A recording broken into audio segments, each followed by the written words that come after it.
nation in so just and faithful a manner as to advance the peace, prosperity, and welfare of our country and of those whose interests you have committed to our charge. Amen.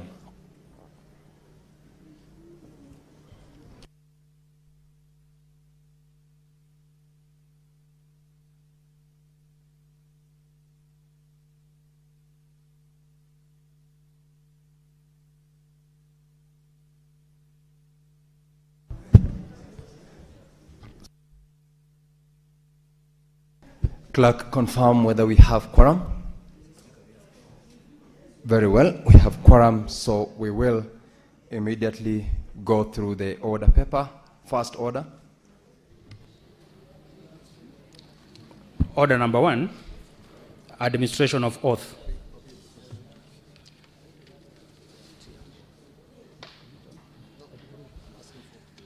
Order number 2, communication from the chair. Next order number 3, administration of oath.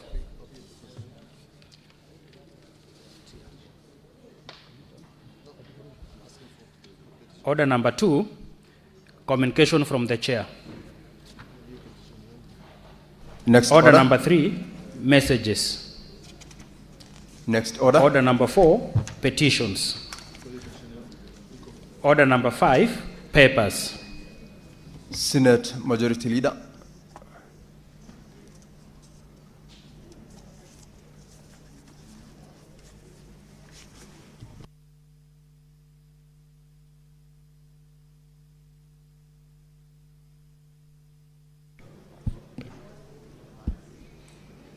Mr. Speaker, sir, I beg to lay the following paper on the table of the Senate today, Thursday, 6th August 2026. The County Fiscal Performance Measurement Index,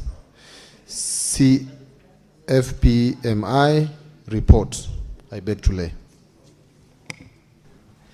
Next is the Chairperson Standing Committee on Devolution and Intergovernmental Relations, Senator Abbas.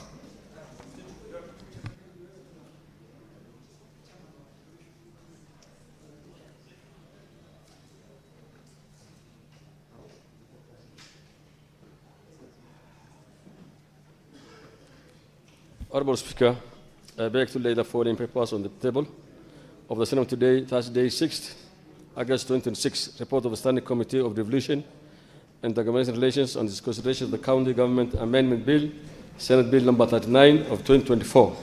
I beg to lay. Next order, Clerk. Order number 6, notices of motion. Senate Majority Leader.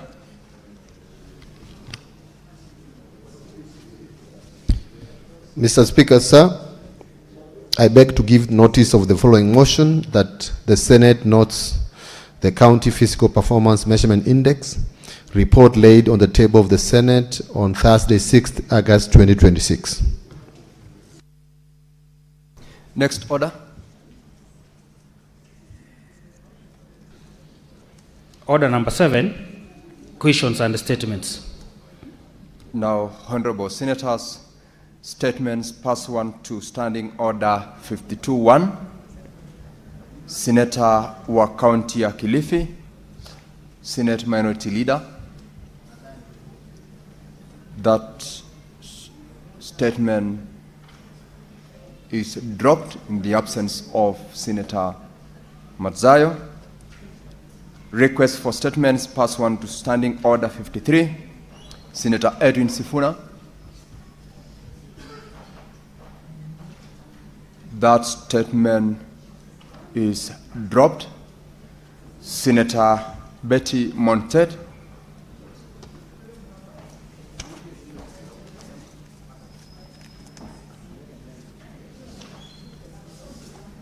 Senator Montet, are you reading your statement?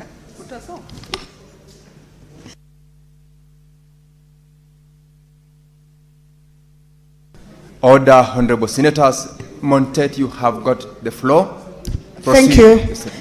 Thank you, Mr. Speaker. Mr. Speaker, sir, I'm seeking a statement on the mushrooming of residential estates in proximity to industrial plants.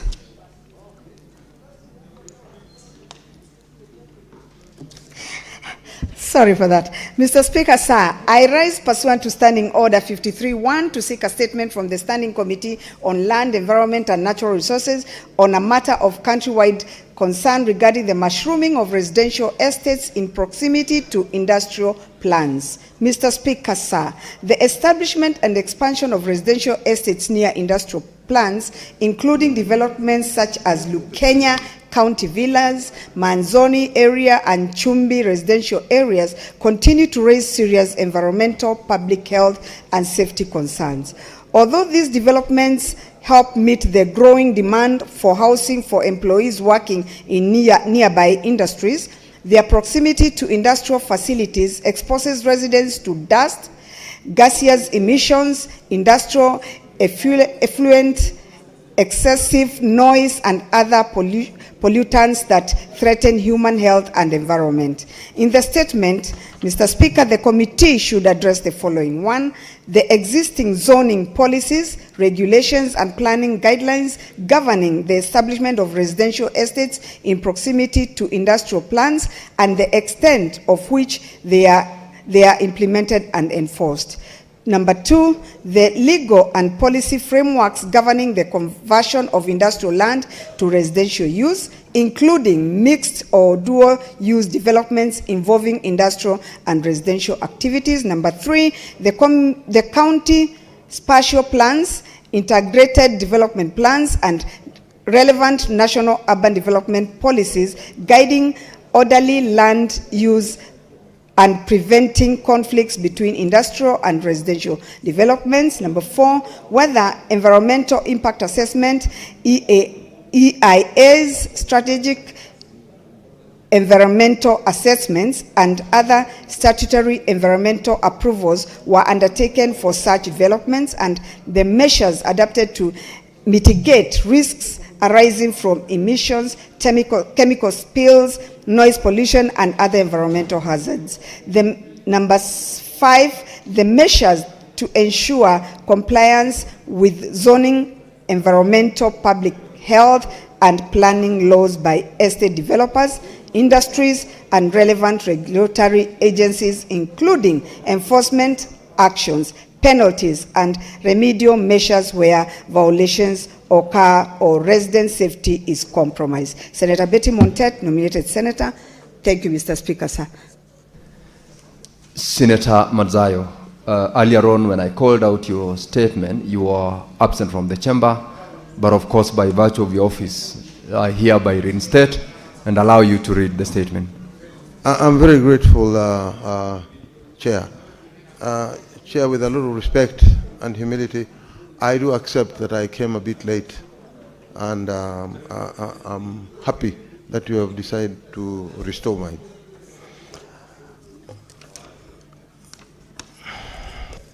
Kwanza, Bwana Spika, nataka nikushukuru sana kwa kuniruhusu kuleta taarifa hii kuhusu kuanza rasmi kwa shughuli za chuo cha utalii cha Ronald Ngala katika kaunti ya Kilifi. Mstahiki Spika, nasimama kwa mujibu wa kanuni zetu za kudumu namba 52 kipengele cha kwanza ya kanuni za kudumu za bunge la Senate. Mstahiki Spika, swala hili la kwanza, Mstahiki Spika, ni kuanzishwa kwa chuo hichi. Kwa shughuli za chuo hichi ni hatua muhimu katika kuendeleza sekta ya utalii, ukarimu na uchumi samawati. Chuo hiki kipya kinatarajiwa kupanua fursa za elimu na mafunzo ya kifundi katika fani za utalii, ukarimu, upishi, masuala ya baharini na taaluma nyingine zinazohusikana Aidha, kutokana na nafasi za ajira, kuwezesha vijana kupata ujuzi unaokadiri ama unaokabidhi mitihani ya somo la ajira na kuchochea maendeleo ya kijamii na kiuchumi katika kaunti ya Kilifi kwa taifa zima kwa ujumla. Mstahiki Spika, ninawahimiza wakaazi wa kaunti ya Kilifi, hususan vijana, kutumia fursa hii kwa kujiunga na kozi ambazo zinaeleweka ama zinazojulikana katika chuo hichi. Aidha, naomba serikali kupitia Wizara ya Uhamasishaji na Wanyamapori kushirikiana na kuongoza na uongozi wa chuo kuendesha campaign za uhamasishaji ili wananchi wapate taarifa kuhusu kozi zinazotolewa, masharti ya udahili na fursa na nyingine zinazopatikana. Bwana Spika, vile vile naomba serikali kuhakikisha kuwa wakaazi wenyewe sifa kutoka kaunti ya Kilifi wanapata fursa zinazostahili katika kupata nafasi za masomo, ajira na shughuli nyingine zinazotokana na uendeshaji wa chuo hiki ili jamii inufaike kikamilifu. Mheshimiwa Spika, mwisho napenda kupongeza serikali, hususan Wizara ya Utalii na Wanyamapori pamoja na wanadau wote waliochangia kukamilika na kuanza kwa shughuli za chuo hiki. Ni matumaini yangu kuwa chuo kitaendelea kupewa rasilimali na usaidizi unaohitajika ili kiwe chuo cha ubora katika mafunzo ya utalii na ukarimu na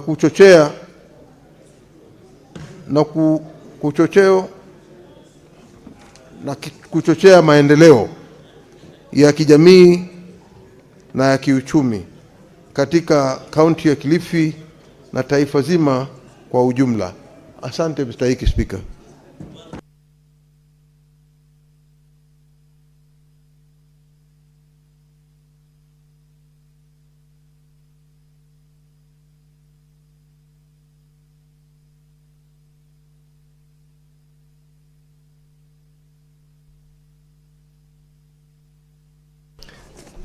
Honorable Senators, I have a message to read so that we proceed with the statements. Order, Senator Murgor. Message from the National Assembly, passage of the County Government Additional Allocations Bill, Senate Bills number 8 of 2026. Honorable Senators, I wish to report to the Senate that pursuant to Standing Order 46, 3 and 4, I have received the following message from the Speaker of the National Assembly regarding the passage by the National Assembly of the County Government's Additional Allocation Bill, Senate Bills number 8 of 2026.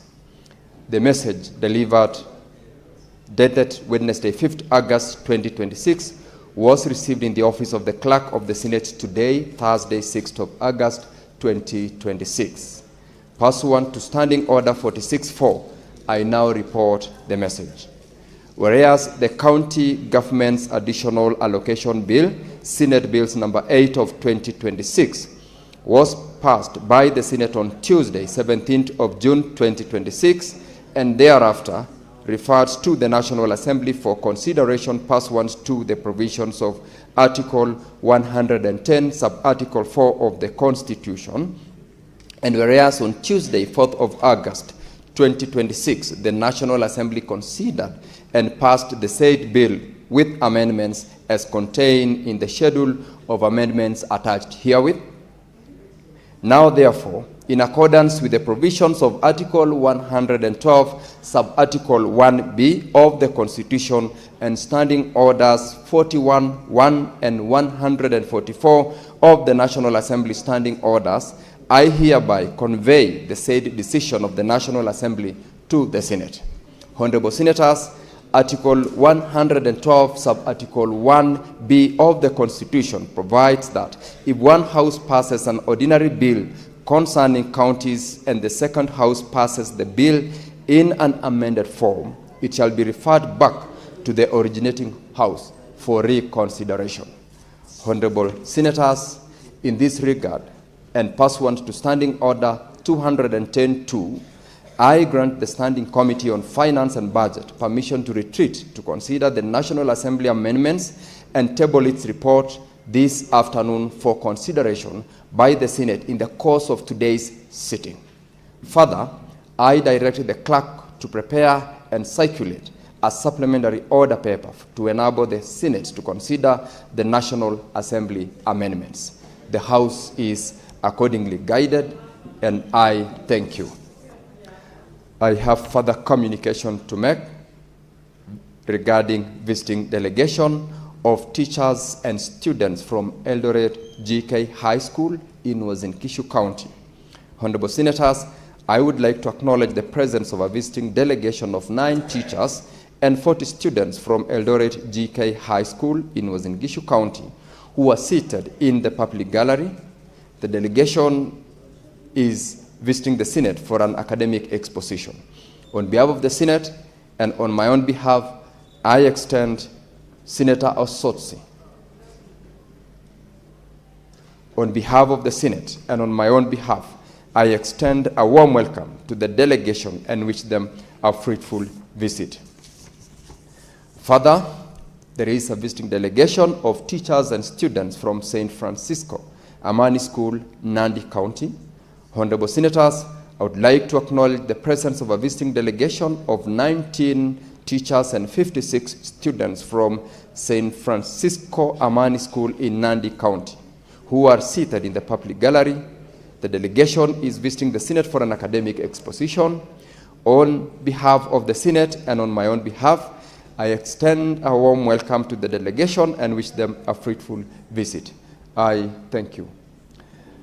In the absence of Senator Mandago from Uasin Gishu, Senator Cherargei, you will, in under 1 minute, welcome the students from Uasin Gishu County and Nandi County, and thereafter read your statement pursuant to Standing Order 53.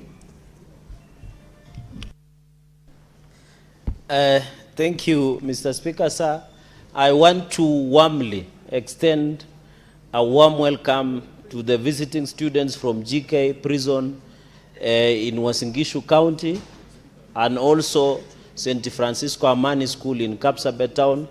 Mr. Speaker, for the benefit of members, like my leader of minority, Uasin Gishu and Nandi is almost one county because we are neighbors. I want to encourage them to be focused, to be disciplined. It is lucky that you are here to see one arm of government. You know, there are 3 arms of government: the executive, the judiciary, and now the parliament. So feel most welcome. Kapsabet Town is also my headquarters of Nandi County. When I will retreat to run the county affairs of Nandi, I'll be operating in Kapsabet Town, Mr. Speaker. And therefore feel most welcome. I think, Speaker, as per the tradition, I would like to see the lovely students and their teachers after, as the tradition of this house, Mr. Speaker. Mr. Speaker, with your indulgence, so that they can benefit also that their senator was working, let me read a statement, request for a statement on the industrial action by clinical officers in Nandi County and the state of healthcare service delivery. Mr. Speaker, sir, I rise pursuant to Standing Order 53-1 to seek a statement from the Standing Committee on Health of a county-wide concern regarding the ongoing industrial action or strike by clinical officers in Nandi County. Mr. Speaker, sir, the ongoing industrial action or strike in the county has disrupted healthcare service delivery, including the closure of Kapsabet County Referral Hospital, among others, raising concern about the realization of constitutional right to the highest attainable standard of health, the welfare of health workers, healthcare workers, and human resource management within the Nandi County health sector.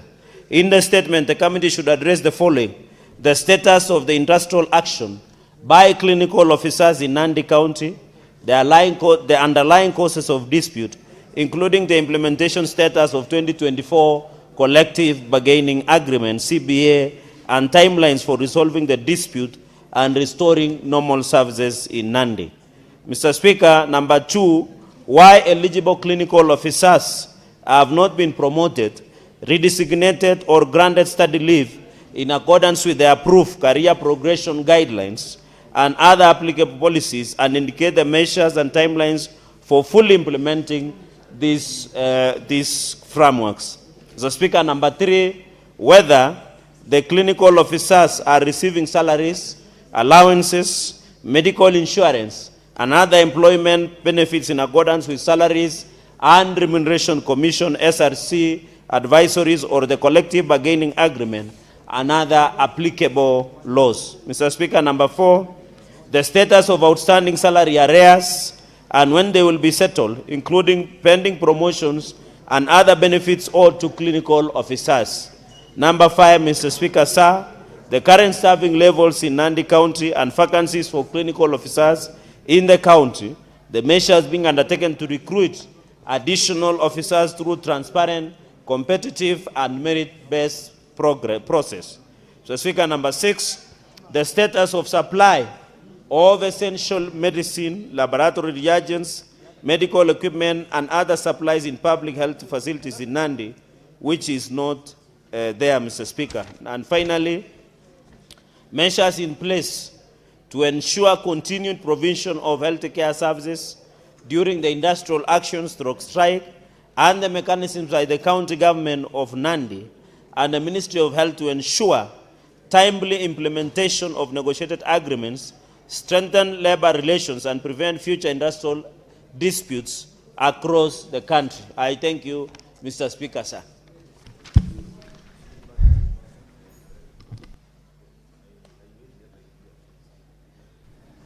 Senator Ed Okech.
I thank you, Mr. Speaker, for this opportunity. These are requests for statement on the approval and implementation of the Migori County budget for financial year 2026-2027.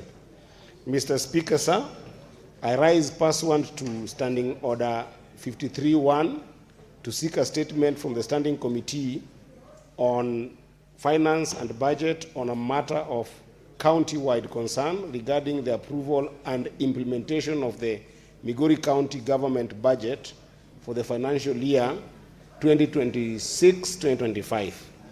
Mr. Speaker, sir, concerns have been raised over compliance with the provisions of Article 201 of the Constitution, the Public Finance Management Act 2012, the County Government Act 2012, and other applicable laws governing public finance management, particularly in relation to budget approval, development expenditure, thresholds, treatment of pending bills, and adherence to participatory planning frameworks. In the statement, therefore, Mr. Speaker, the committee should address the following: the approval of a budget exceeding estimates submitted by the county executive, including the source of additional funds, and whether due legal procedures and public participation were followed. Secondly, the committee should state whether the county met the statutory requirement of allocating at least 30% of its budget to development expenditure. Thirdly, the basis for the allocation of Kenya shillings 203 million for pending bills, and whether it is supported by a verified schedule of beneficiaries and projects. Fourthly, whether allocations under the financing locally led climate action, commonly known as FLOCA program, complied with the required legal and participatory planning framework. Fifthly, Mr. Speaker, whether the enactment of the Migori County Appropriation Act for the financial year 2026-2027 complied with the Constitution and statutory requirements. And lastly, Mr. Speaker, the measurements by the Office of the Controller of Budget and other oversight institutions to ensure the county budget complies with the law. I thank you, Mr. Speaker.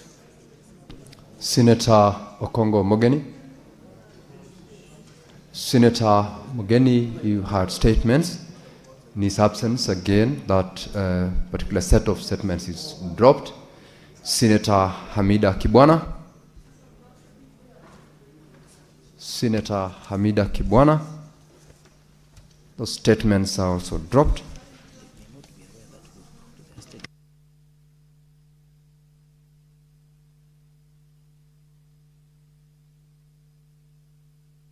Senator Cherargei, you've got another statement here. As Senator Cherargei prepares to read that statement, Senator Betty Montet-Till, you have another statement. Speaker. Senator Wakoli. Oh.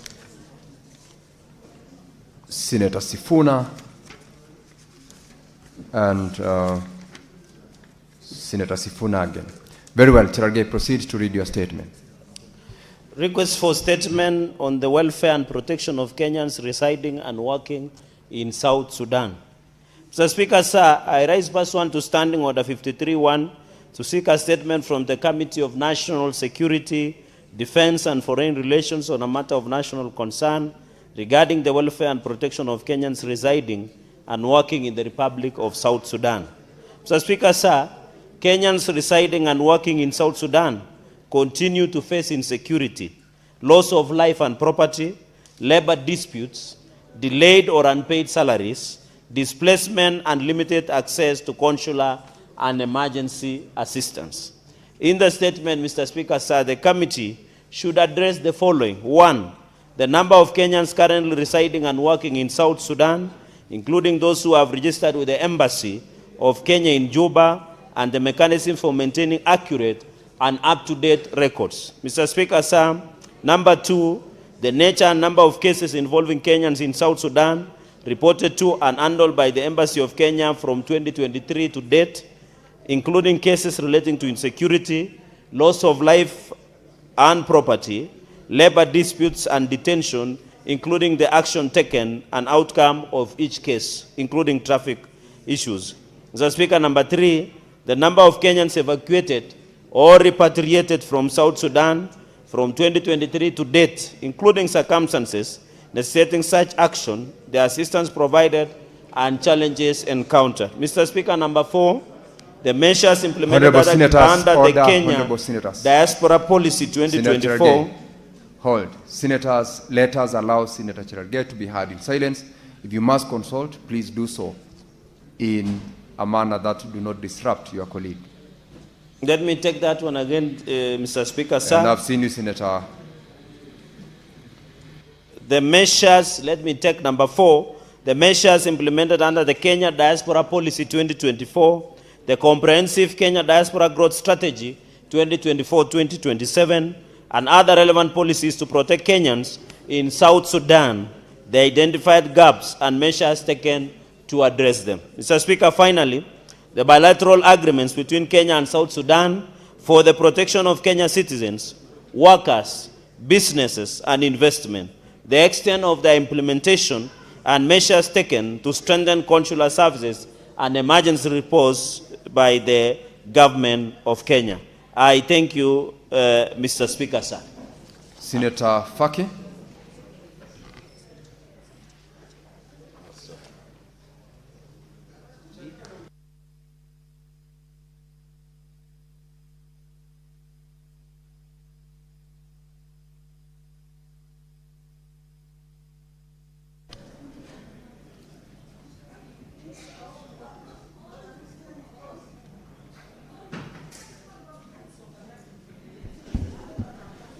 Thank you, Mr. Speaker.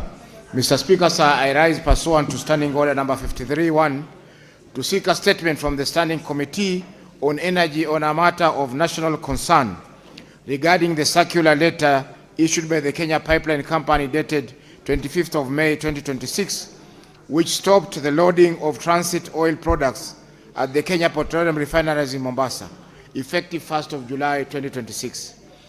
Mr. Speaker, sir, the decision has disrupted businesses, forced transport companies to relocate to Eldoret, and threatens both community livelihoods and county revenues. It further raises concerns of monopolistic practices contrary to the Competition Act, Cap 504. In the statement, the committee should address the following. Number one, whether the decision was subjected to public participation as provided for by Article 232(1)(d) of the Constitution. Number two, the role of EPRA in approving and overseeing the decision and measures taken to caution affected businesses and communities. Number three, the strategies in place to mitigate the anticipated revenue and employment losses in Mombasa County. Number four, why the Kenya Pipeline, which was permitted to act in contravention of the Competition Act, despite it being a private company. Thank you, Mr. Speaker. Senator Mohamed Faki Munyahaji, Senator Mombasa County. Senator Edwin Sifuna. Senator Miraj. Senator Lemaletian. Order in the House. Proceed, Senator Sifuna. Thank you, Speaker. I have three requests for statement. I'm pleading that you allow me to take three of them at a go. The first one is on the state of Mount Elgon and Mount Elgon National Park. Mr. Speaker, I rise pursuant to Standing Order 53-1 of the Senate Standing Orders to seek a statement from the Standing Committee on Land, Environment and Natural Resources on a matter of county concern regarding the state of Mount Elgon and its national park. Mr. Speaker, despite being a globally acclaimed heritage site and a critical water tower, this ecosystem has suffered great neglect. Persistent logging, illegal encroachment, and other illicit activities threaten biodiversity, the sustainability of the Nzoia River, livelihoods downstream, and the growth of tourism in Trans Nzoia County. As things stand, this vital resource has not been accorded the management of or investment. Senator Kajwang. Order in the House. The management or investment befitting its potential as a major national income earner. In the statement, the committee should address the following: the current state of Mount Elgon and its national park, specifically detailing biodiversity loss over the last 10 years, the extent of deforestation, and the exact acreage of the natural resource that remains sustainably protected from encroachment. Number two, the measures currently in place to restore the mountain ecosystem and its dependent rivers. And lastly, Honorable Speaker, the government strategies to strengthen resource management to directly benefit local statements or local communities and enhance Mount Elgon's potential as a premier heritage and tourism site. The second statement, Honorable Speaker, is on the 5% ad valorem levy on landed cage fish in Kenya. This is a matter that has arisen after Kenyans heard that I had been seconded to the Agriculture Committee, which encompasses the blue economy and fisheries. Mr. Speaker, I rise pursuant to Standing Order 53-1 to seek a statement from the Standing Committee on Agriculture, Livestock and Fisheries on a matter of nationwide concern regarding the 5% ad valorem levy on landed cage fish in Kenya, introduced under the Fisheries Management and Development into brackets aquaculture regulations of 2024. Mr. Speaker, the Fisheries Management and Development Aquaculture Regulations 2024 introduced a 5% ad valorem levy on the market value of fish harvested through cage aquaculture in Kenya's public waters, including Lake Victoria. Stakeholders contend that the levy disproportionately burdens cage fish farmers, particularly small and medium-scale producers, by increasing production costs, reducing profitability, and discouraging investment. They further argue that unlike other food production sectors, the levy applies exclusively to cage aquaculture in public waters, raising concerns about equity, competitiveness, and the sector's sustainability.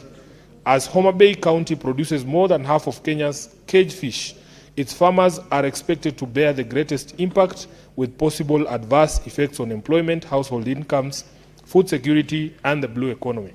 In the statement, the committee should address the following: the policy, legal, and economic justification for imposing a 5% ad valorem levy on landed cage fish under the Fisheries Management and Development Regulations of 2024, including the objectives of the levy and the basis for determining the 5% rate. Number 2, Honorable Speaker, whether the ministry conducted stakeholder consultations, regulatory impact assessments, or socioeconomic analysis before introducing the levy, and if so, provide the findings and explain how they informed the final regulations. Thirdly, the projected revenue from the levy, its intended utilization, and the programs or services to be funded for the benefit of the aquaculture sector. And finally, Honorable Speaker, the actual and anticipated impact of the levy on the aquaculture sector, including its effects on production costs, profitability, investment, employment, fish prices, and the competitiveness of Kenya's cage fish industry. Speaker, with your permission, there was a last one. The fifth one was whether the government has considered reviewing, suspending, or repealing the levy, or adopting alternative financing mechanisms to support sustainable fisheries management without unduly burdening cage fish farmers, and if not, the reasons for retaining the levy. Finally, Honorable Speaker, I have a statement on internship placement for Bachelor of Science in Nursing graduates from the Kibabi University in Bungoma. Mr. Speaker, I rise pursuant to Standing Order 53-1 to seek a statement from the Standing Committee on Health regarding the failure to place 47 inaugural Bachelor of Science in Nursing graduates from Kibabi University on mandatory internship. Mr. Speaker, these graduates successfully completed their studies in 2025, sat for the Nursing Council of Kenya licensing examination, and fulfilled all academic and professional requirements. Despite meeting all these criteria, they were omitted from the recent internship postings, while other eligible graduates across the country were placed, and no explanation, Honorable Speaker, has been forthcoming from the relevant agencies, leaving them frustrated and without immediate recourse. In the statement, the committee should address the following. Number 1, whether the Bachelor of Science in Nursing degree course offered at Kibabi University is validly recognized and approved by the Commission for University Education. 2, the reasons why the 47 graduates from Kibabi University have not been placed on the mandatory internship program despite fulfilling all the requirements. And finally, Honorable Speaker, the timelines within which these graduates will be placed on internship to enable their full professional registration and future employment. Thank you, Honorable Speaker.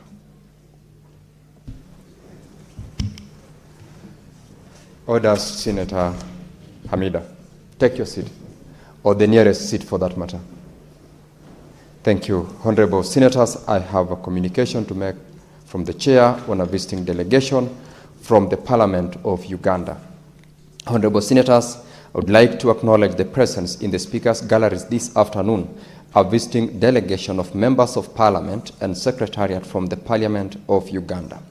The delegation is in the Senate on a courtesy call to the Senator for Nairobi City County, Senator Edwin Sifuna MP. I request each member of the delegation to stand when called out so that you may be acknowledged in the Senate tradition. Honorable Betty Namboze, Member of Parliament, Mukono Municipality. Honorable Ivan Yeyune, Member of Parliament, Nakasongola Constituency. Honorable Moses Musanje Lukanga, Member of Parliament, Njeru Municipality. Honorable Loluk Fidelis Logwe, Member of Parliament, Napore West County. Honorable Kansime Anna, Women Member of Parliament, Ruampara District. Honorable Ibrahim Aisu, Member of Parliament, Palisa County. Ms. Mutekanga Jacqueline, Clerk Committee on PSC and Local Government. Ms. Ampeire Ameria, Personal Assistant to Honorable Namboze. Honorable Senators, on behalf of the Senate and on my own behalf, I extend a warm welcome to you and wish you a fruitful visit in the Senate. I thank you. Senator Sifuna, would you like to say a word of welcome to the delegation in under 1 minute?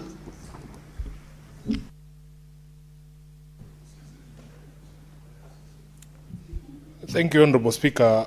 Indeed, on behalf of the Senate, I am very proud to say that I was honored this morning to receive this delegation from largely the NUP party that is led by Comrade Bobi Wine in Uganda. The Honorable Bedi Namboze is actually the chair of the Accountability Committee when it comes to local government in Uganda. And I was very honored to receive her and her delegation. We have shared quite a lot. As you know, Honorable Speaker, Uganda remains one of our largest export markets. I think the latest numbers we're seeing, we're doing upwards of $951 million per year in terms of the export from Kenya to Uganda. And of course, we have very close ties, Honorable Speaker. There are many communities along the Kenya-Uganda border that inhabit both Kenya and Uganda. The Luos, of course, we have our friends, the Kalenjins, who also inhabit both countries. We have the Teso community as well, and many others. And we share a very close bond as residents of East Africa. I want to take this opportunity to welcome them not just to Nairobi and to Kenya. We have very difficult political circumstances in the region, Honorable Speaker. But our hope and our prayer is that we will continue to be brothers and sisters as Kenyans and Ugandans. Your problems are our problems, because if there is something that the COVID pandemic taught us, and even the threat right now to the whole globe of Ebola, is that we are all one family. And what happens in Uganda matters to us. What happens in Kenya matters to you. What happens in Dar es Salaam happens to matter to all of us. And I take this opportunity to wish you well, to send my greetings to my brother, Bobi Wine. I know he's in exile in the US. Tell him that he has friends. He has friends, although we might not be we might not be in a position to affect the affairs of your country. But there is a dawn that is coming, especially for those of us who believe in democracy, the rule of law, and the supremacy of our people. So I thank you, Honorable Speaker. I welcome them to savor all the nice things in Nairobi. Let them have a piece of nyamachoma. I have had luombo in Kampala, although these days I'm not very welcome there. But we are hoping that our people will remain united and that we will offer hope and support to each other. And Senator Mazayo is also... Order, Senator Mazayo and Senator Morgan. Conclude, Senator Sifuna, in welcoming this strong team. Just gone off, Speaker, if I can have the mic back. There are members of this House who have a very strong feelings about Uganda, and especially about some of the close relations that we have with the people of Kampala and Uganda generally. So I am hoping that Senator Mazayo will get opportunity to express what he is whispering to me himself, because I might get into a lot of trouble, Mr. Speaker, but I want to stop there. Thank you, Honorable Speaker. Thank you. Once again, the members of Parliament from Uganda, you are welcome to the Senate of the Republic of Kenya. Enjoy your stay here, and you can extend beyond the weekend.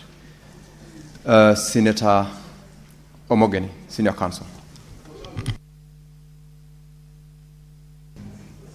Yes, thank you, Mr. Speaker. Mr. Speaker, before I read my statement, I'm happy to see my colleagues from the Parliament of Uganda. Last time we had a delegation here, Mr. Speaker. I had the privilege of hosting the delegation for dinner, I think accompanied by Senator Faki, and Senator Mundigi in my house here in Nairobi. So this is a very good cooperation between our two countries. I'm happy that today it is my friend Senator Mazayo who is extending that courtesy, and that's how it should be.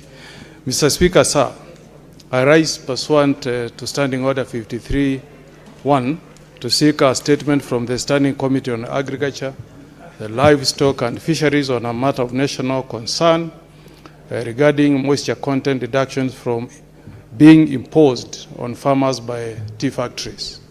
Mr. Speaker, sir, moisture content deductions are reductions in the recorded weight or value of agricultural produce on the basis of alleged excess water content.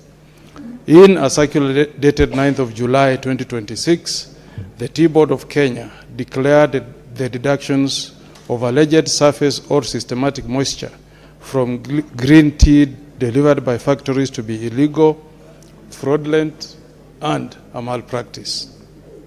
Noting that Section 21 of the Green Leaf Quality Guidelines of 22nd January 2026 already provides for natural moisture variations through a green leaf to made tea conversion ratio of 20 to 24%, depending on prevailing weather conditions. The Tea Board therefore prohibited such deductions and warned that any factory engaging in the practice would face legal action.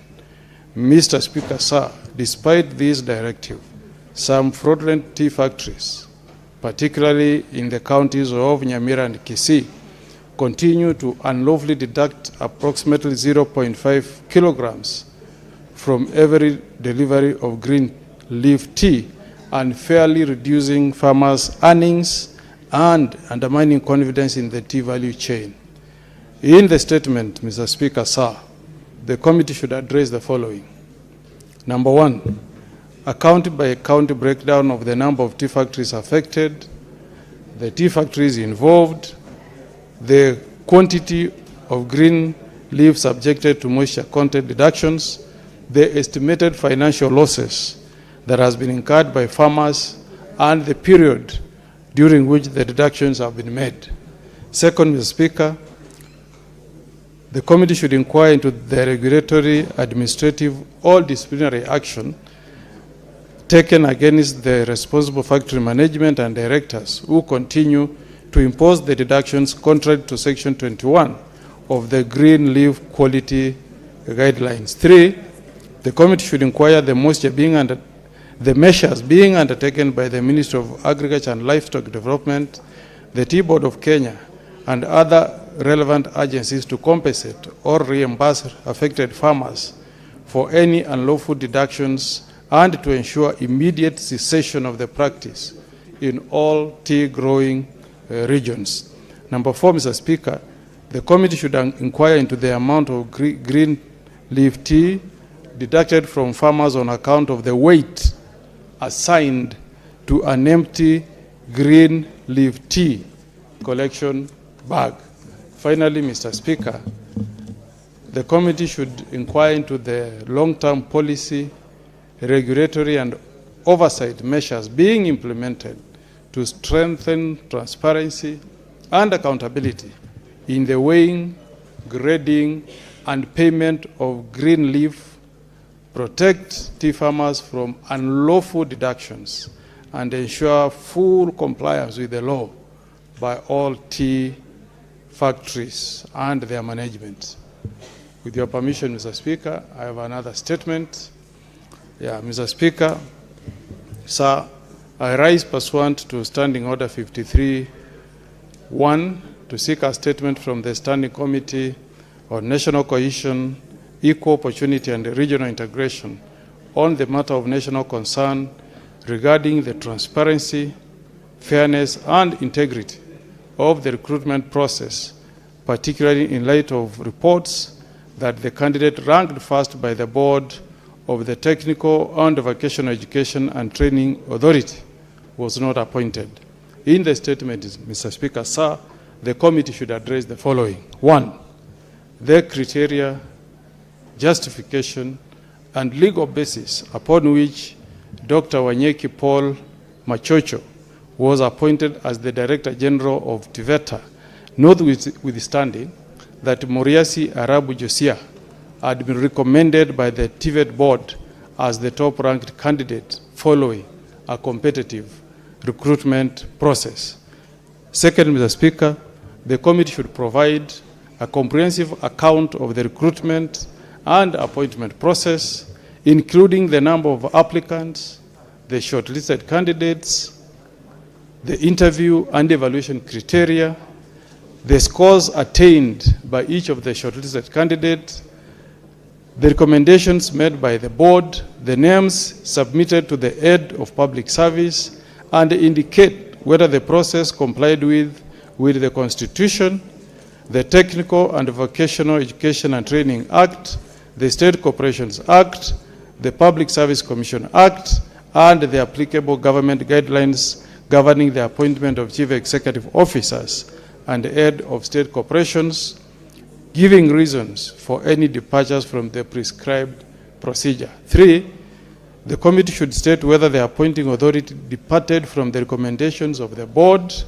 and if so, provide the legal and policy justification for appointing a candidate other than the one ranked first, including whether the board's recommendation was rejected, varied, or set aside, and if so, under what authority.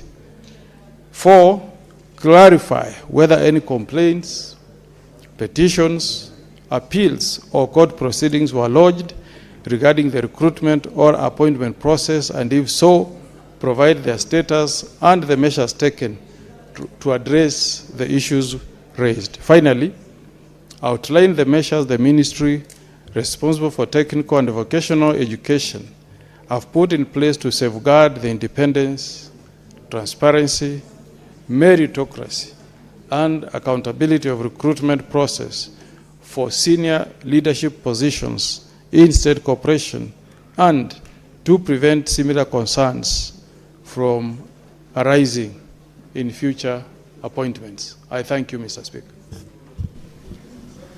Senator Kajwang, Senator Abdul, and Senator Chimera. There is a consultation room behind the chair. If you must consult, you may retreat to that particular room which is provided for you. Senator Hamida Kibwana.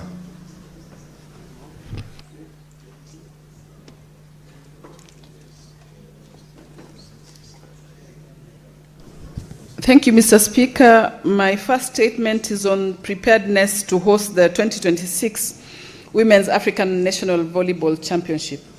Mr. Speaker, sir, I rise pursuant to Standing Order 53.1 to seek a statement from the Standing Committee on Labor and Social Welfare on a matter of a nationwide concern regarding Kenyans' preparedness to host the 2026 Women's African Nations Volleyball Championship, scheduled to take place in Nairobi from 23rd August to 5th September 2026 at the Kasarani Indoor Arena and Ulinzi Sports Complex.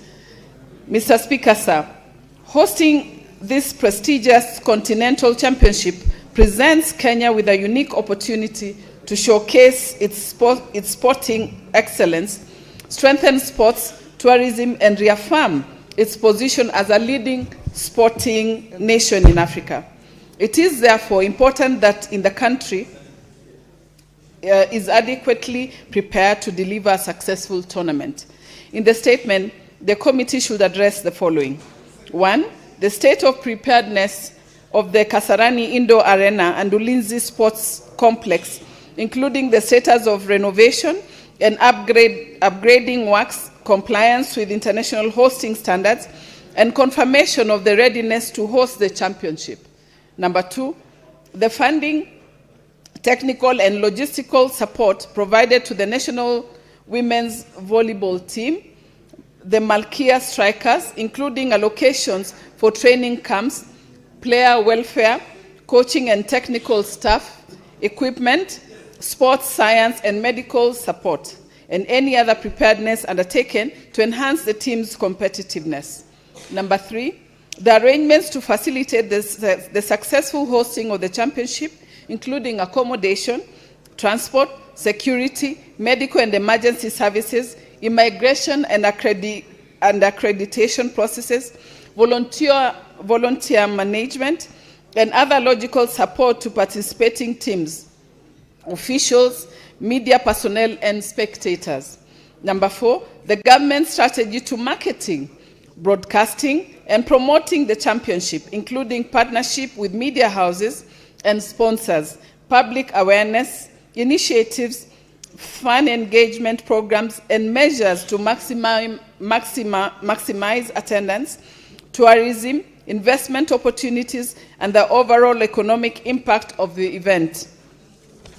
Finally, the legacy program to be implemented following the championship, including measures to promote women's volleyball, strengthen youth talent development, enhance coaching and officiating capacity, improve sports infrastructure, and leverage the championship to support the long-term growth and sustainability of volleyball in Kenya.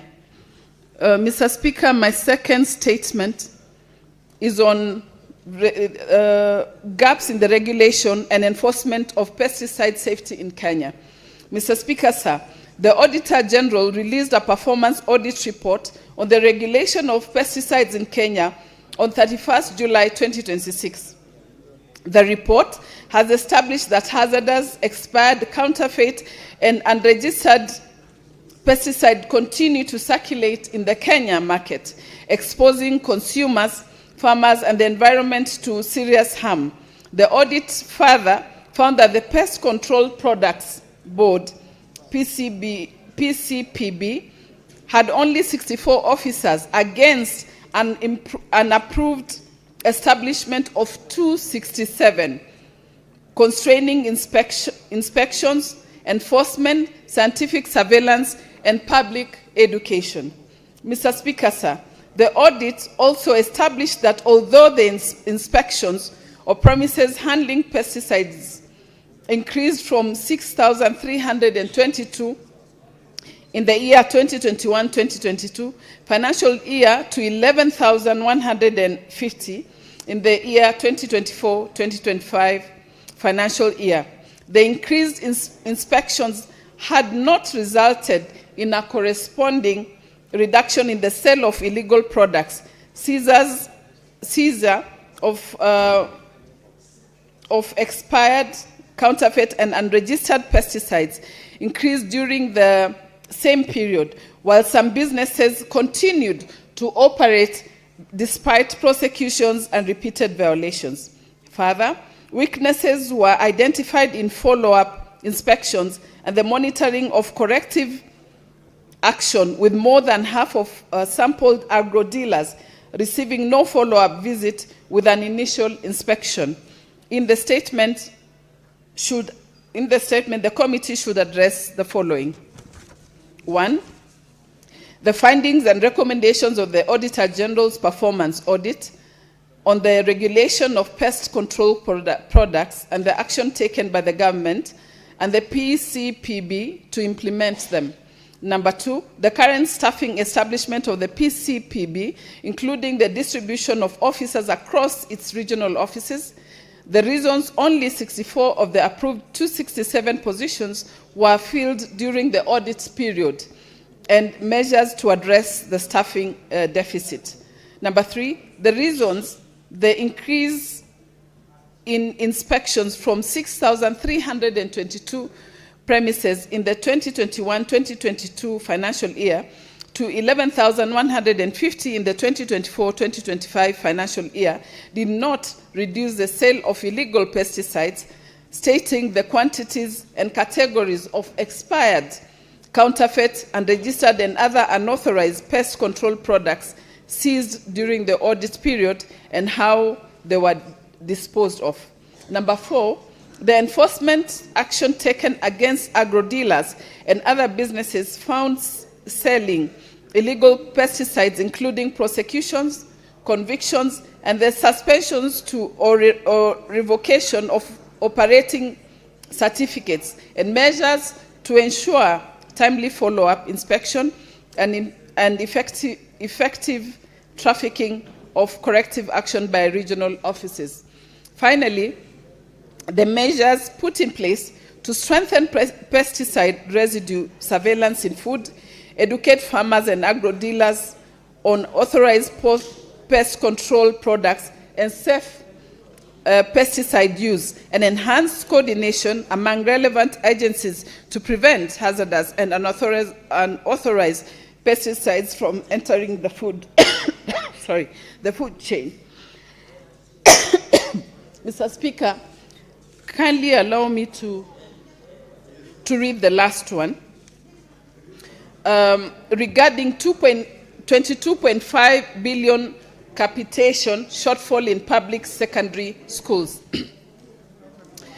Mr. Speaker, sir. Excuse me. Santa.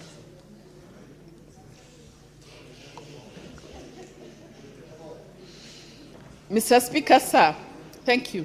Mr. Speaker, sir, I rise pursuant to Standing Order 53.1 to seek a statement from the Standing Committee on Education on a matter of a national importance concerning the reports the Kenya Secondary School Heads Association of Kenya shillings 22.5 billion capitation shortfall affecting public secondary schools across the country. Mr. Speaker, sir, the shortfall has led to delayed and incomplete disbursement of funds, leaving the schools indebted, struggling to meet operational costs and facing uncertainty as learners prepare for the final term and national examinations. There is growing concern that parents may be compelled to shoulder costs meant to be covered by government capitation, thereby undermining access to affordable education. In the statement, the committee should address the following. 1. The total capitation allocation of the current financial year, the amount disbursed, and the outstanding balance. Number 2, the reasons for the Kenya shillings 22.5 billion shortfall and delays in increasing funds. Number 3, the extent of debts incurred by schools due to the funding gap. Finally, the measures being taken by government to release outstanding funds promptly, preventing future delays and safeguard parents from increased fees or disruption of learning and administration of national examination. I thank you, Mr. Speaker. Thank you, Senator Hamida. Senator Mandago and your crew of Senator Kinyua and Senator Joyce, the restlessness you are exhibiting today is inviting the Speaker to call you to order. If you must consult, I have directed, consult in low tones, because the rest of the members would want to concentrate on what's going on in the chamber. So take note, Senator Kinyua. Statements pass one to Standing Order 57.1, Senate Majority Leader.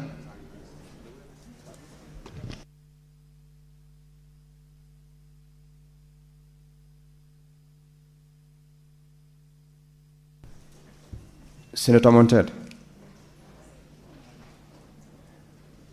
I had dropped your statement earlier on because I called out you are not in the chamber. Nonetheless, proceed to read your statement.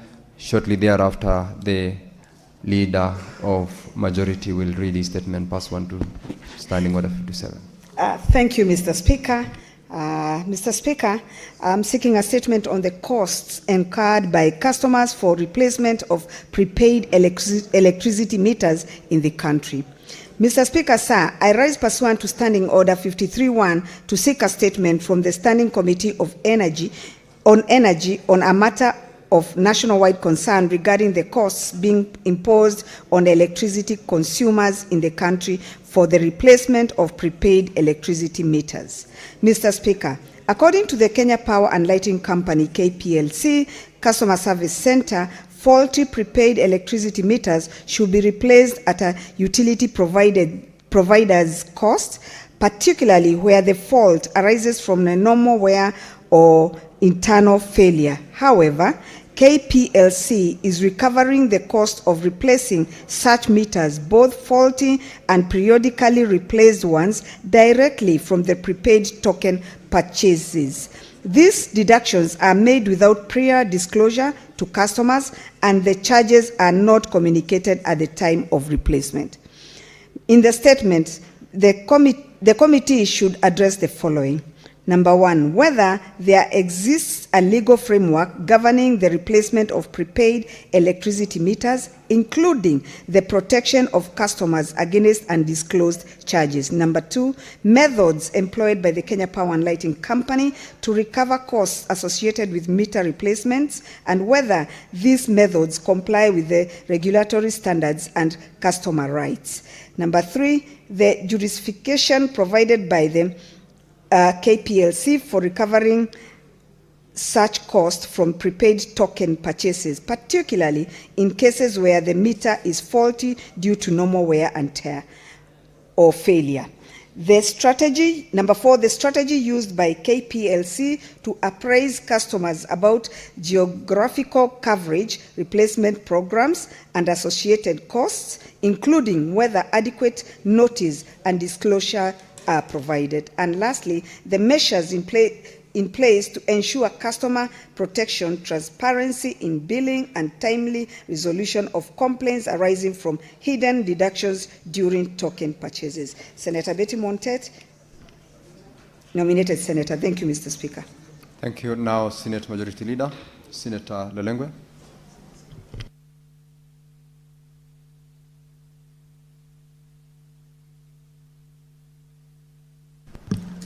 You can use the, okay, you now have the mic. Mr. Speaker, sir, pursuant to Standing Order 53.1, I hereby present the business for the week commencing Tuesday, 8 September 2026. Mr. Speaker, sir, let me begin by expressing my gratitude to all honorable senators for the tremendous work done during part 4 of this session.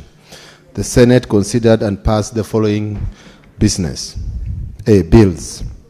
The Heritage and Museums Bill, Senate Bills number 8 of 2023, the Statutory Instrument Amendment Bill, Senate Bills number 10 of 2024, the Environmental Laws Amendment Bill, Senate Bills number 10 of 2024, the Environmental Laws Amendment Bill, Senate Bills number 23 of 2024, the Sports Amendment Bill number 2, Senate Bills number 45 of 2024, the Public Audit Amendment Bill, National Assembly Bills number 4 of 2024, the County Hall of Fame, Senate Bills number 18 of 2023, and the County Oversight and Accountability Bill, Senate Bills number 3 of 2024. On motions, provision of IFMIS reports for the county governments to the Senate. On petitions, report of the Standing Committee on Justice, Legal Affairs and Human Rights on the consideration of the petition to the Senate by Mr. Laban Omusundi regarding the enactment of legal framework to provide for recall for the President or a Governor through a citizen initiative, and report of the Standing Committee on Health on petition to the Senate by Mr. Patrick Masilu and others concerning protection and propagation of commercialization of the new generation Mutembei anti-venom in Kenya. 3, Mr. Speaker, sir, I urge honorable senators to keep up with the same spirit in part 4 of the session in order to conclude on business pending in the Senate. Sorry, Mr. Speaker, sir, I take again. I urge honorable senators to keep up with the same spirit in part 5 of the session in order to conclude on business pending in the Senate. Mr. Speaker, sir, in line with the Speaker's communication on the message from the National Assembly on the passage of the County Government's Additional Allocations Bill, Senate Bills number 8 of 2026, later this afternoon, the Senate is set to consider the National Assembly Amendment Bill, amendments to the bill. This is a very crucial financial instrument that determines allocation of additional funds to counties. I therefore urge honorable senators to remain in the chamber so that we can conclude on this matter. Mr. Speaker, sir, the status of legislative business is as follows. 53 bills are pending conclusion, which 37 are at second reading, 19 are at the committee of the whole, and 1 is awaiting first reading. 18 motions are pending conclusion. 23 petitions are pending before respective standing committees, out of which 18 are due for reporting, and 587 statements pursuant to Standing Order 53.1 are under consideration by committees. Mr. Speaker, sir, at the next sitting of the Senate on Tuesday, 8th September 2026, the tentative business for the day will include business not concluded from today's order paper, as well as the business indicated in the notice paper. The tentative business for the morning sitting on Wednesday, 9th September 2026, will include questions to cabinet secretaries as approved by the Senate Business Committee, as well as motions. The questions scheduled are those to the following cabinet secretaries. 1, Ministry of Roads and Transport. 2, Ministry of Cooperatives and Micro, Small and Medium Enterprises Development. Mr. Speaker, sir, the tentative business for the afternoon sitting on Wednesday, 9th September 2026 will include business not concluded from Tuesday's order paper and the following. Bills of the Committee of the Whole, the Health Amendment Bill, Senate Bills number 12 of 2025, Sports Amendment Bill, Senate Bills number 33 of 2024, the Agricultural Produce Minimum Guaranteed Returns, Senate Bills number 17 of 2025, the National Construction Authority Amendment Bill, Senate Bills number 15 of 2025, the Environmental Management and Coordination Amendment Bill, Senate National Assembly Bills number 66 of 2023, the OTSIM Management Bill, Senate Bills number 19 of 2025, the County Government Amendment Bill, Senate Bills number 14 of 2025, and the Community Health Promoters Bill, National Assembly Bill number 53 of 2022.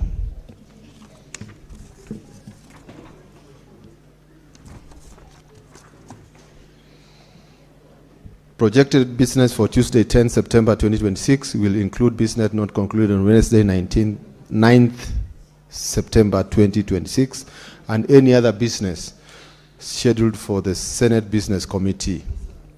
In conclusion, as honorable senators are aware, the Senate is scheduled to proceed on recess at rise of the business today, at rise of the Senate today, the Thursday, 6th August 2026, in accordance with the Senate calendar.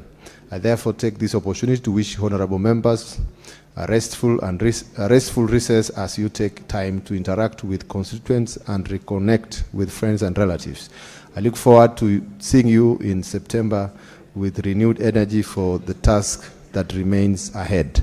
I thank you, Honorable Speaker. I thank you, Honorable Speaker, and I hereby table on the table of the Senate this statement on behalf of Senator Aaron Cheriot, EGH MP, Senate Majority Leader. Thank you. Thank you, Senator Dr. Lelengwe.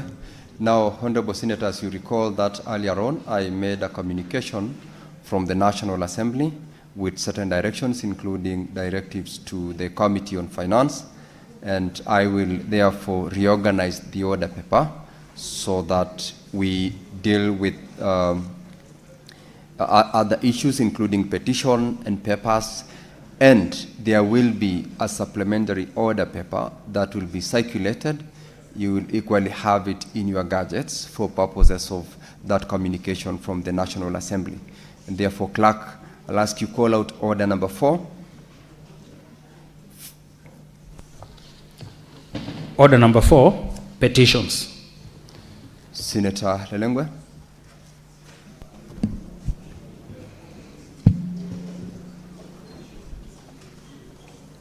Mr. Speaker, this is a public petition on the review of Mount Nyiro forest boundaries, human settlement, livelihoods, and historical land injustices in Samburu County.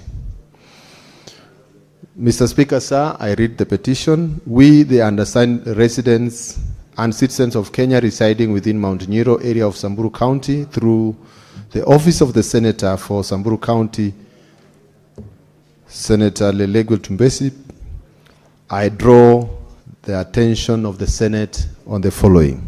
1, that Mount Nyiro forest situated within Samburu County, situated within Samburu North Sub-County in Samburu County, is a government gazetted forest and recognized national water tower, gazetted in the year 1956 during the colonial administration period. 2, that the forest occupies approximately 45,193 hectares of land and serves as an important ecological, cultural, and environmental resource for the people of Samburu County and the nation at large. 3, that the forests and the surrounding mountain areas hold deep cultural, spiritual, and traditional significance to the Samburu community, including sacred cultural sites such as Kosikosi Shrine, which forms part of the community's heritage and identity. 4, that the current forest boundary perimeter extends approximately 120 kilometers around the foot of the mountain, with an additional 4 kilometers cut line established as a protective zone for water catchment areas and valuable trees species. 5, that the top line area covering approximately 9,797 hectares acts as a buffer zone between human settlement, livestock, grazing areas, and the protected forest ecosystem. That the population residing around the Mount Nyiro area has significantly increased over the years and currently comprises approximately 41,893 residents. B, 23,953 cattle, heads of cattle. C, 28,980 goats. D, 4,654 camels. E, 3,225 donkeys. And F, an increasing wildlife population competing for the same ecological resources. 7, that since the gazettement of Mount Nyiro Forest in 1956, the population within the surrounding areas has significantly increased, leading to the establishment and expansion of permanent human settlements and critical public infrastructure along the forest boundaries, including schools, homes, churches, health facilities, administrative offices, roads, and electricity infrastructure necessary for socioeconomic development and public service delivery. 8, that the continued growth of the population and social amenities within the area demonstrate the evolving settlement realities and development needs of the local communities, hereby necessitating a balanced review of land use, conservation boundaries, and human settlement planning to promote sustainable ecosystem coexistence between environmental conservation and community livelihoods. 9, that the growing human population coupled with increased livestock numbers and changing settlement patterns has exerted immense pressure on available settlement land, grazing areas, water access, and social infrastructure within the region. 10, that the residents contend that the gazettement and establishment of Mount Nyiro forest boundaries in 1956 occurred during colonial administration without adequate public participation, community consultation, or informed consent of the indigenous residents who historically occupied and utilized the land. 11, that the petitioners believe that the continued reliance on colonial era administrative boundaries without periodic review has contributed to land pressure, settlement challenges, and recurring conflicts between conservation objectives and community livelihood needs. 12, that the petitioners are concerned that the failure to review, harmonize the forest boundaries, settlements, zones, and conservation policies may adversely affect peaceful coexistence, sustainable development, food security, public service expansion, settlement security, and socio-economic livelihoods within the area. 13, that failure to address the challenging demographic and infrastructural realities surrounding Mount Nyiro Forest may continue to create uncertainty over land use, settlement, security, public service expansion, and future development planning within the affected area. That the Constitution of Kenya 2010 recognizes the principles of public participation, equitable development, protection of marginalized communities, historical land injustices, environmental conservation, and sustainable utilization of natural resources under Article 10, 27, 42, 56, 60, 63, 67, 69, and 174. 15, that the issues raised in this petition are not pending before any court of law, tribunal, or constitutional body. 16, that the petitioners have made every effort to have the matters addressed by the Ministry of Environment, Forestry and Climate Change, the National Land Commission, and the Ministry of Lands, but no satisfactory response has been received to date. Wherefore, your humble petitioners pray to the Senate. 1, inquires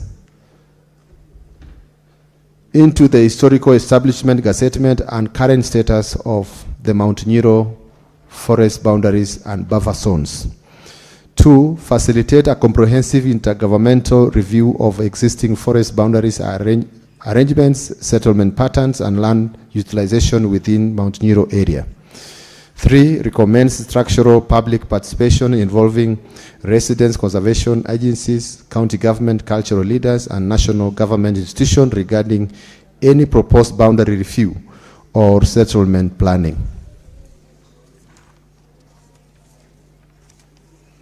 4, recommends an independent environmental and economic impact assessment on the effects of current forest boundaries on human settlement, grazing, water access, livelihoods, and public infrastructure. 5, recommends consideration of the 4-kilometer cut line area for harmonized community settlement and controlled land use planning while safeguarding critical water catchment and ecological zones. 6, recommends measures to address historical land injustices arising from colonial era forest gazettement processes that excluded indigenous community participation. 7, recommends development of sustainable coexistence of framework balancing environmental conservation, water tower protection, wildlife preservation, and infrastructural development and the socio-economic rights of local communities.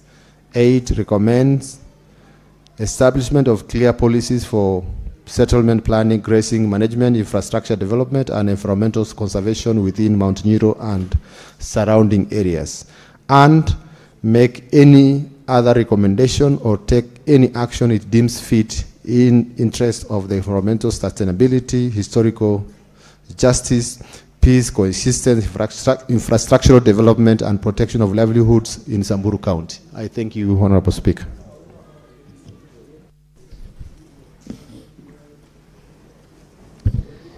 Senate Majority Leader, take the nearest seat from where you are, or cross over to your seat. Now, Honorable Senators, pursuant to Standing Order 238-1, I commit the petition to the Standing Committee on Land, Environment, and Natural Resources for consideration. In terms of Standing Order 238-2A, the committee is required in not more than 60 calendar days from the time of reading the prayer to table its report in the Senate for consideration. The Senate shall thereafter consider the report of the committee. I thank you.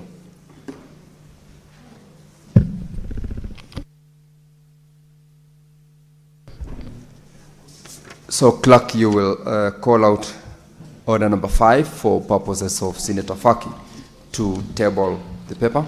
Order number 5, papers.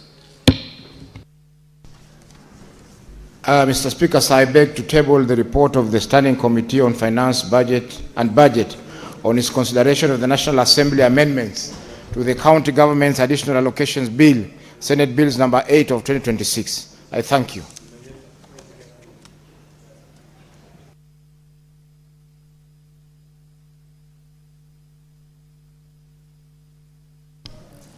Clerk, call order number 8. And for purposes of noting, honorable members, that is the supplementary order paper. We are calling order number 8. Order number 8, motion, consideration of the National Assembly amendments to the County Government's Additional Allocations Bill, Senate Bills number 8 of 2026. Senator Faki.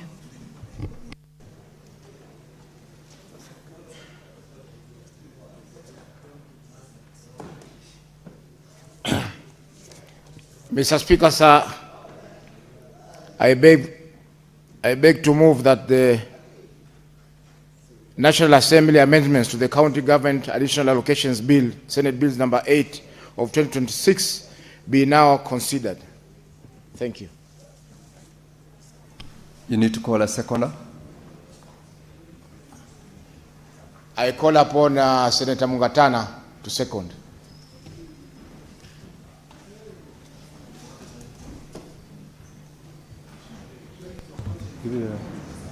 Mr. Speaker, I want to thank you for giving me the opportunity to second the report by the committee, our Senate Finance Committee. Mr. Speaker, in seconding this report, I would like to bring to the attention of the House that we had previously considered and passed the amounts of money that we were going to pay, to be paid to our counties. But we are informed that some more money has been made available, and our Finance Committee has considered those amendments which increase the previous amounts that we had already considered and passed. So in seconding this report, I would just appeal to honorable members to be comfortable that what is being amended is to the advantage of counties.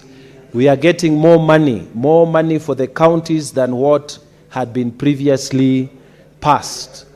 So, Mr. Speaker, with those few remarks, I beg to second. Thank you.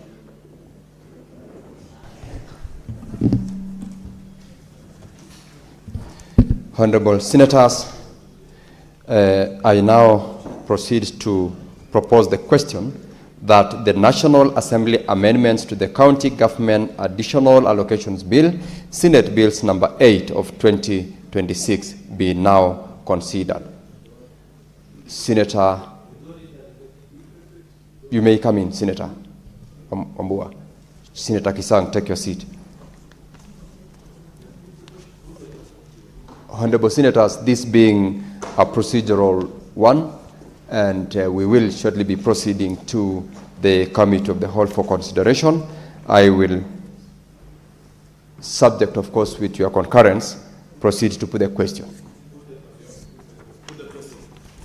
Now, Honorable Senators, I now put the question that the National Assembly amendments to the County Government's Additional Allocations Bill, Senate Bills number 8 of 2026, be now considered. And once we go to the Committee of the Whole, the House will consider that particular question. Now we will call the next order.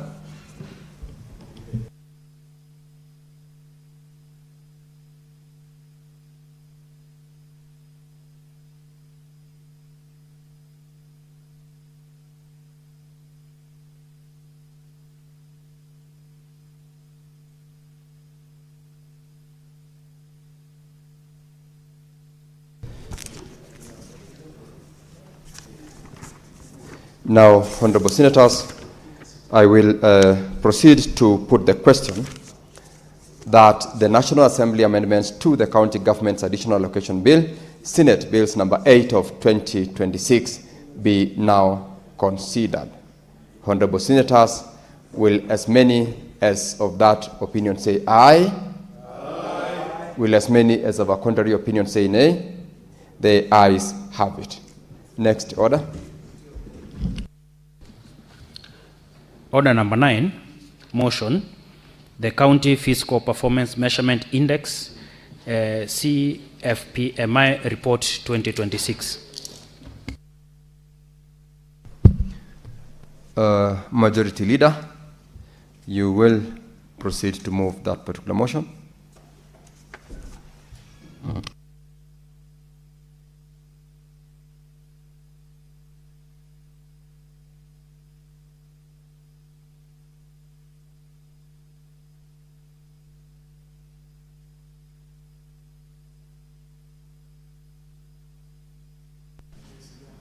Nini? Baadaye. We'll do it together.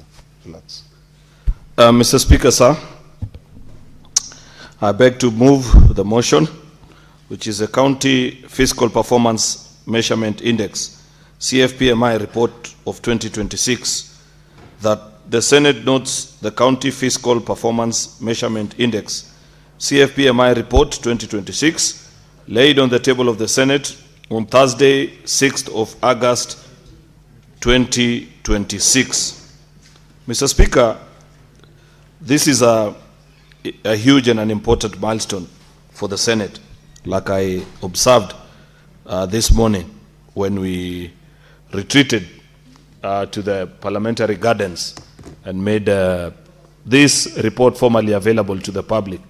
And I wish, Mr. Speaker, to point members to the information which I believe has now been circulated, if I'm not wrong, because I was promised that it will be done over lunch hour. The version of this report is in our platforms, the official one.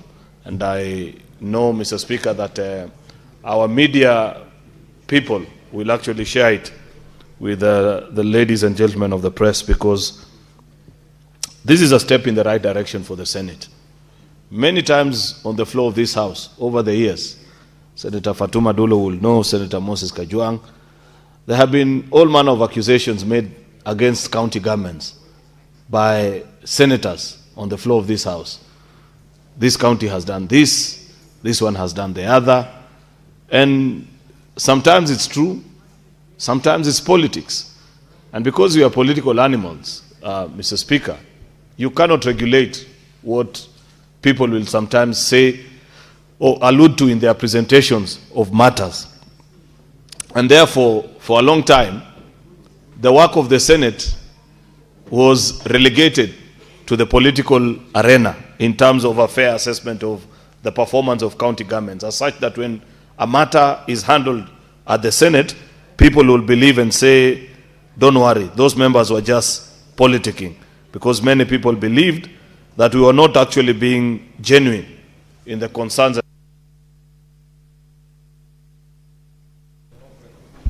On many occasions, Mr. Speaker, people will imagine that maybe you have a political score to pick with your opponent, or rather, you're setting up the ground for those that are interested in running to be county governors. And many have used this platform. We have many governors who are in office today, and some of the things that are happening in their counties are things that they used to complain during their time on the floor of this House. There are even legislations that have been proposed by county senators during their time when they were senators. For one reason or the other, let's say they never saw the light of day. But nothing prevents you, as a county governor, from actualizing. You'd think about my good friend, say, the governor of Nandi. When we served with him on the floor of this House, Mr. Speaker, he had a very important legislation that was supported overwhelmingly by members of this House, then referred to as something akin to the county management committee that would bring together the county assembly, the county senator, the county governor. And in the proposed legislation, actually, I think the senator was the chairperson of the monitoring and evaluation committee of the performance of the county government. Of course, when it went to the National Assembly, those days, given how frosty the relationship was between the two houses, Mr. Speaker, it never saw the light of day. So subsequently in 2017, he was elected governor. And many times we joke about it when we meet. Why can't you just go ahead and implement what you had envisioned as a senator? Because in any case, nothing prevents you from forming such a committee. But of course, politics being what it is, Mr. Speaker, it is not something that is feasible to many county governors. If many of them, as you can recall at this time, barely see eye to eye with the county deputy governors. In fact, I don't know, members, if you can keep track, somebody needs to monitor for us how many governors still talk to their deputies. All I can think of from nearly around all the counties that I know fairly well and follow. I know Kisumu is a good example. My good friend Owili has remained very respectful, and they still have a good and cordial relationship with Professor Peter Nyang'nyongo, the governor for Kisumu. But that's besides the point. The point and the basis I'm laying, Mr. Speaker, is that when politics gets in the way, then it becomes difficult, Mr. Speaker, to have an objective analysis of the performance of a county government. Yet, we are duty-bound. If you read Article 96, the constitutional instrument that sets up this House, Mr. Speaker, it is expected of us, the body and the spirit of that law, together with the letter, it makes the assumption that this shall be the House that protects the interest of county and their governments, Mr. Speaker. And part of the way in which we protect counties is to make sure that we push them to be effective. We make sure that we demand of them to be efficient in their service delivery. It still troubles me, Mr. Speaker, that nearly 15 years after the rollout of devolution, up to this date, national government, when you place before wananchi that there is a program that's supposed to be rolled out, and you say you have the choice to have this managed by the county government or the national government. Many times, 90% of the time in my experience that I've asked, including the last time we had public participation on the sugar bill, Mr. Speaker, and remember the debate about what to do with the sugar levy, where the debate was, do we domicile it at Kera or leave these resources with the county government, Mr. Speaker?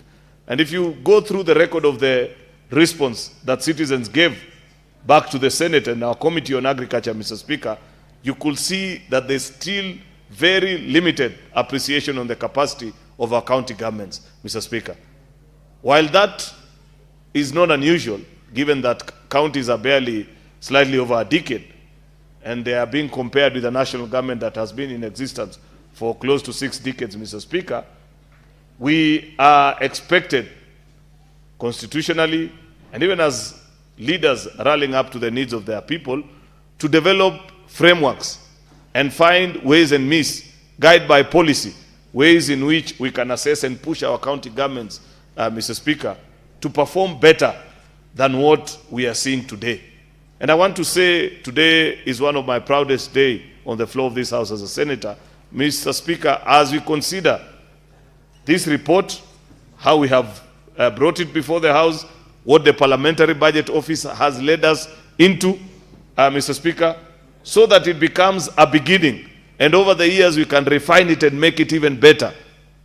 In fact, Mr. Speaker, I am keen on listening to the thoughts of members who maybe, after a casual perusal of the report, may have an idea or two, Mr. Speaker, on how things can be made better from what the Parliamentary Budget Office has produced in this, Mr. Speaker, inaugural report.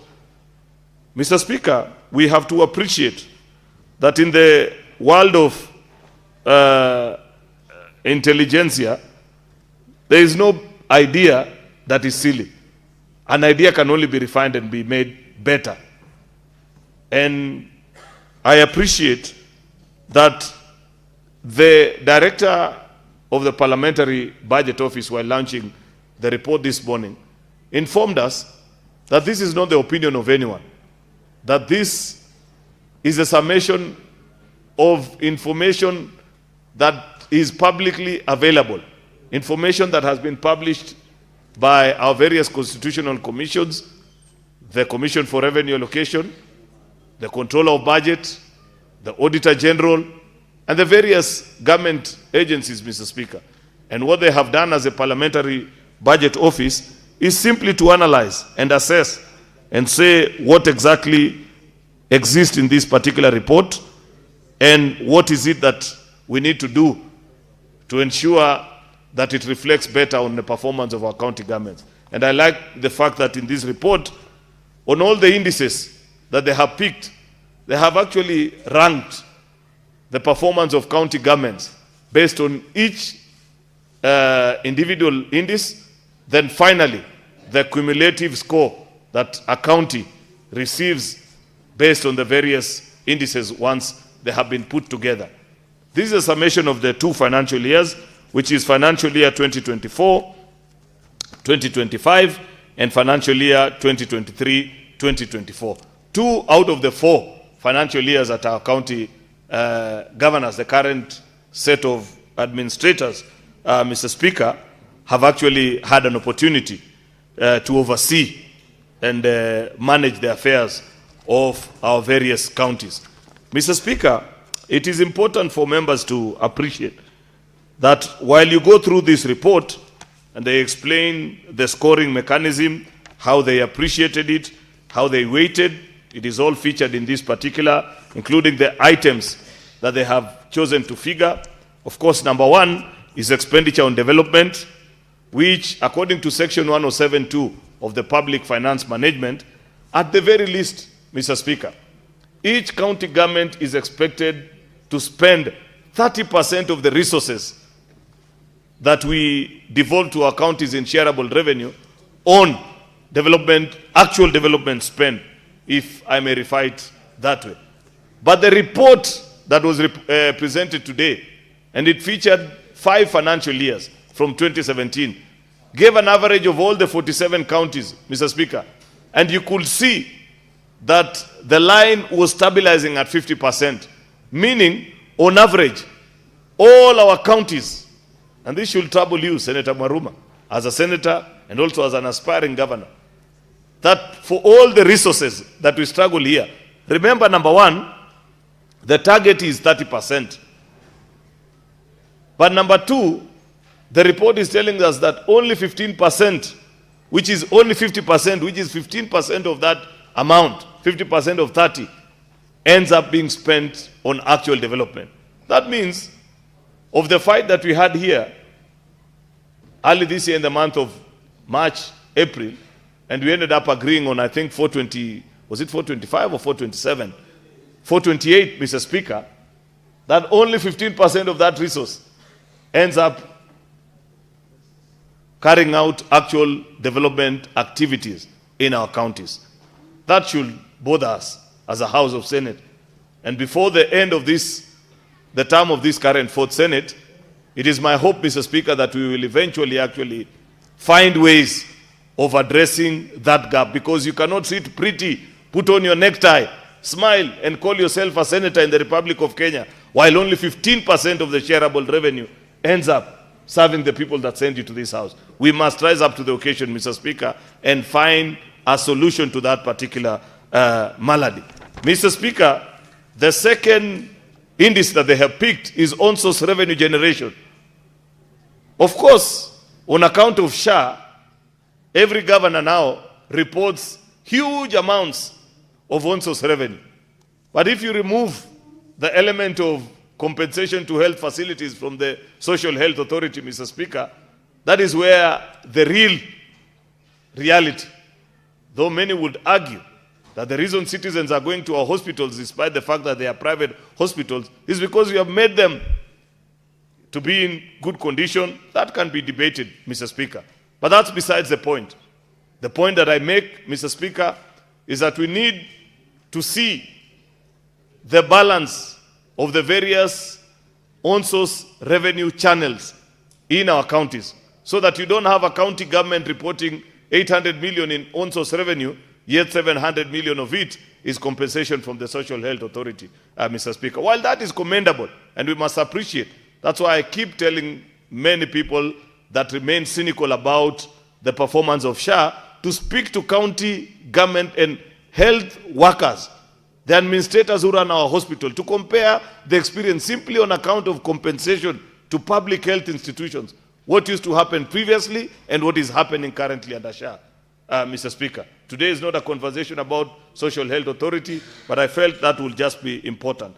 There is an index, Mr. Speaker, on the performance of ONSOS revenue, together with a chart on page 7, with the lowest county scoring 0.14, and you can see on the report that has been launched, which are some of those counties that have lower scores, Mr. Speaker, and the counties that are performing good on that particular account, Mr. Speaker.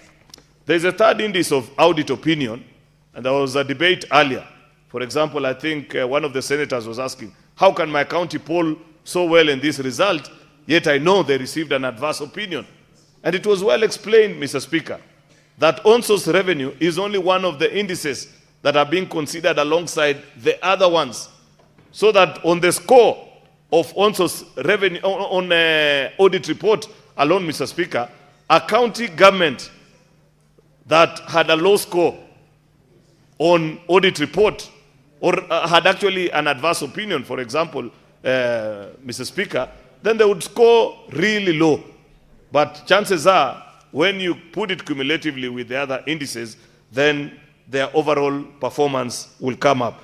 And the four measured instruments, the unqualified opinion, qualified, adverse, and disclaimer of opinion, have each been assigned a mark for which, when a county government scores it, Mr. Speaker, they will actually eventually be measured. And you'd find on that what is being granted in the 2 financial years. You'd pick a county, say like Mombasa, which in 2023-2024 had a qualified opinion. Then in the subsequent year, they had an unqualified. And they have done that for the 2 arms of the county governments, both the executive and the county assemblies. And that is also part of the score. Then there is a pending bill obligations, which is quite a big debate.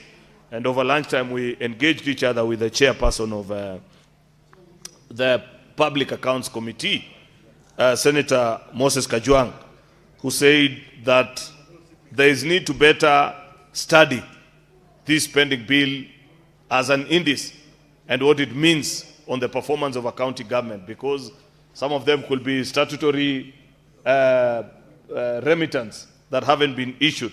But nonetheless, Senator Kajwang, I'd wish you to keenly look and confirm to the House that of the county governors that came into office in 2022, in the month of September, if there is any that we can find who has reduced the pending bill obligations in their county government, nearly without fail, all have actually doubled. I think of almost every county whose books I have followed keenly, that you find a county governor came into office while the pending bill was 500 or 600 million shillings. Today is upwards of $1 billion plus, including for smaller counties that you're wondering what that will mean. And that is a worrying trend, Mr. Speaker, because it means, number one, you don't get competitive and competent contractors bidding for county works. No contractor in their sane mind would want to compete for a job which they know eventually, doesn't matter how well you do it, you are likely never going to get paid. Yet, we have to provide services for our people. And the list of the score is provided there, from Nyamira at 0.9 billion, Kisii 1.28, Migori 2.3, and on and so forth, the various counties on how they are performing. As of 30th, actually, June 2025, the pending bill obligations in our counties stood at 217.68 billion. Of course, this is such a huge figure, but I know nearly half of it, or slightly even more than half, is taken up by Nairobi, which carries a lion's share of pending bills for reasons that have been explained on the floor of this House many times.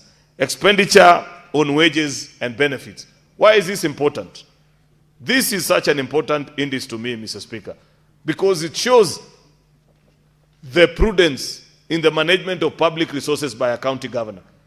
A governor who is excited by launching 200, 300, 400 young men and women saying, I have employed them to be revenue officers, to be, I don't know, this or the other, yet they impact hugely on the wage bill of a county, Mr. Speaker, pushing it beyond the mandatory 35% of Section 107(2) of the Public Finance Management, is a reckless person, and it means they don't appreciate the importance or the sacred responsibility that is before them.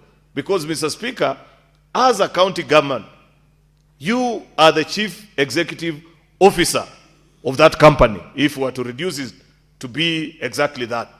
The unfortunate thing is that when the reports were presented before this House towards the end of last financial year, there were counties actually that were pushing or edging closer to 60%.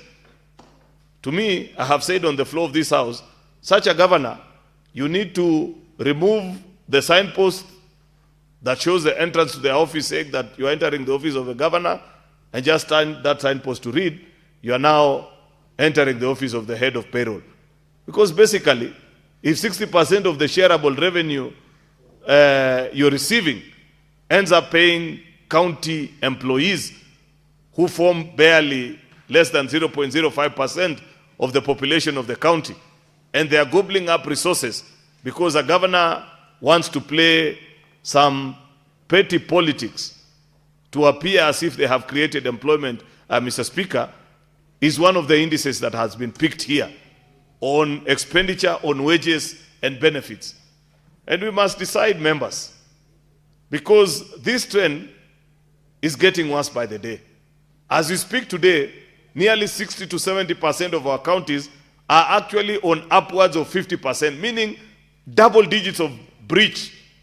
And this is serious fiscal breach. It is not just a misdemeanor, because you would understand if a county was at 38%, 39, 40, but a county that is posting 45, 50%, Mr. Speaker, we must make a decision about what to do with such counties. We must, as a House, Senator Mogeni, you cannot call yourself senior counsel, yet you cannot lead us to find a solution, either legal or otherwise, of how we shall put our county governors to task on that particular score. Because for a county like yours, the county of Nyamira, I don't know what the percentage spent on this particular index is, 62%. That means Governor Nyaribo is not a governor. He's basically a payroll master. It is not a county government. That is an employment bureau. In a county such as Nyamira, where I was last week on Friday, and chances are I may be there tomorrow again, because there is something good I'm smelling in that county, Mr. Speaker. Mr. Speaker, I know Senator Mogeni may want to say something, but I'll not allow him at this point. I was just saying it is interesting to go to Nyamira right now, because, you know, there were previously, Mr. Speaker, there was excitement in the air a few months back, but now the reality of Kenyan politics is sinking in, and people are becoming more welcoming. That excitement has gone elsewhere also, Mr. Speaker, and those people will soon come back to earth. You know, that is the beauty of Kenyan politics. Mr. Speaker, you know, the other day, anyway, I don't want to digress, because this is such an important report. But the point is, for those that are dreaming, it is good to dream. But when you dream, prepare. Don't go to a television, and when you're asked what you'll do for Kenyans, you say, I'll hire people to tell me what to do. Anyway, that's not what we are discussing today. Mr. Speaker, the other index that is picked in this report is compliance to county assembly ceilings, which is the mandatory 7% for county assemblies. You know, we passed the law, members, I think early this year, on separation of the accounts of the county assemblies and the county executive. And part of the reason we did that was particularly to handle this CPMI score, to ensure that county governments, once they have separated the books between the legislature and the executive of a county government, the assembly will not come back and say, we are being harassed, this or the other. Compliance to this 7% is extremely important. And this is where perhaps some of our governors can plead that though you are saying I'm ranking number 40-something, It is on my own account alone. Because this is also part of the weighted indices, the performance of how a county assembly complies. And we will discuss later, Mr. Speaker, as we seek to improve on this report, where we want to make it part of the weight that leads to the determination of how a county government scores, or you want to separate it so that you handle only matters that are purely under the control of the county executive side, Mr. Speaker. Therefore, then it brings us to the overall ranking on those 5 items, the CFPMI, the development expenditure, on-source revenue, wages, pending bill obligation, audit opinion, county assembly expenditure. And you have the various scores that are being issued. Mombasa finishing at position 45, Kwale at position 5, Kilifi at 7, Tana River at 10, I think Lamu at 8, Taita Taveta at 36, Garissa 27, Wajir county number 4, and so on and so forth. It's listed in all those, Mr. Speaker, reports. And this is for 2023, 2024, and also the same is available in the report for county financial year 2024-2025. For example, a county like Mombasa, Senator Faki, I don't know if he's still in the house, I saw him earlier, while they finished in 2023-2024 in position 45, I think, if that is what I saw, yes, but in 2024-2025, I don't know what miracle the county government worked, they finished position 7. Kwale appears to have stabilized in the top 10. Number 7 in the previous financial year, number 10 on this particular score. Therefore, Mr. Speaker, this is an important exercise. I want to urge the country to reflect, look at it. This is what the Senate of the Republic has thought about in terms of its appreciation of issues, and it is my hope that the country will come back to us. This is important because this is science. You cannot argue with science. You know, Mr. Speaker, when you find some governors who knows their ways around the streets of Nairobi, they buy these pollsters and they end up ranking them. Occasionally you hear County X is the best performing governor, but you will never know what they are best at. And many times what they are best at is they are best at paying pollsters. For this one, Mr. Speaker, this is your own result. It's like an exam paper. You have been given, you have filled in the answers, the teacher has marked, and they have returned the papers and said, this is what you scored. And you cannot argue with it because these are the answers of what you gave. This is how the county governments have been managed in those 2 financial years. It is my hope that this will generate public interest and people will read, understand, and appreciate what the Senate of the Republic is doing. Mr. Speaker, with those many remarks, allow me to register my appreciation to the Parliamentary Budget Office, of course, the Director General there, Director Masinde. I am proud of the work and the team that he leads there.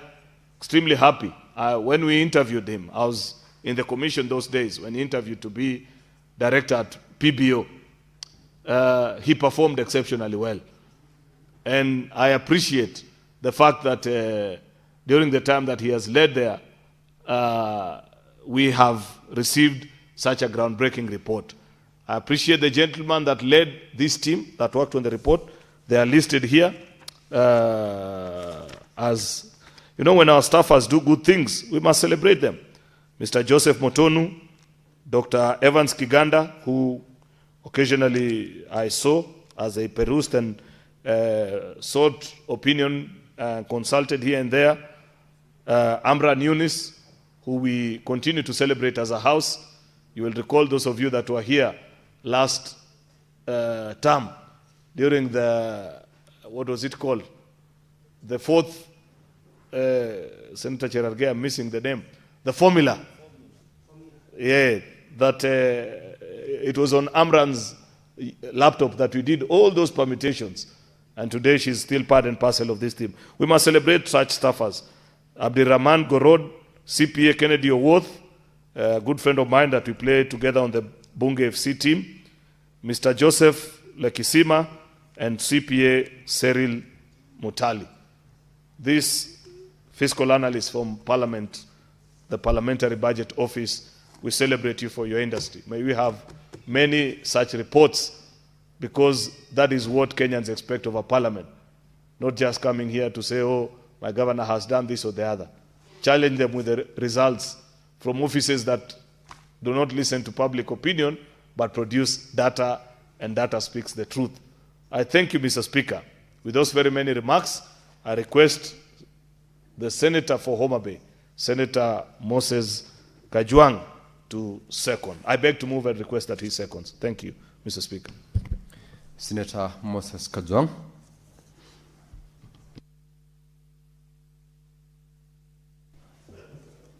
Mr. Speaker, sir, I wish to second the motion that the Senate notes the County Fiscal Performance Measurement Index 2026 laid on the table of the Senate on Thursday, the 6th of August, 2026.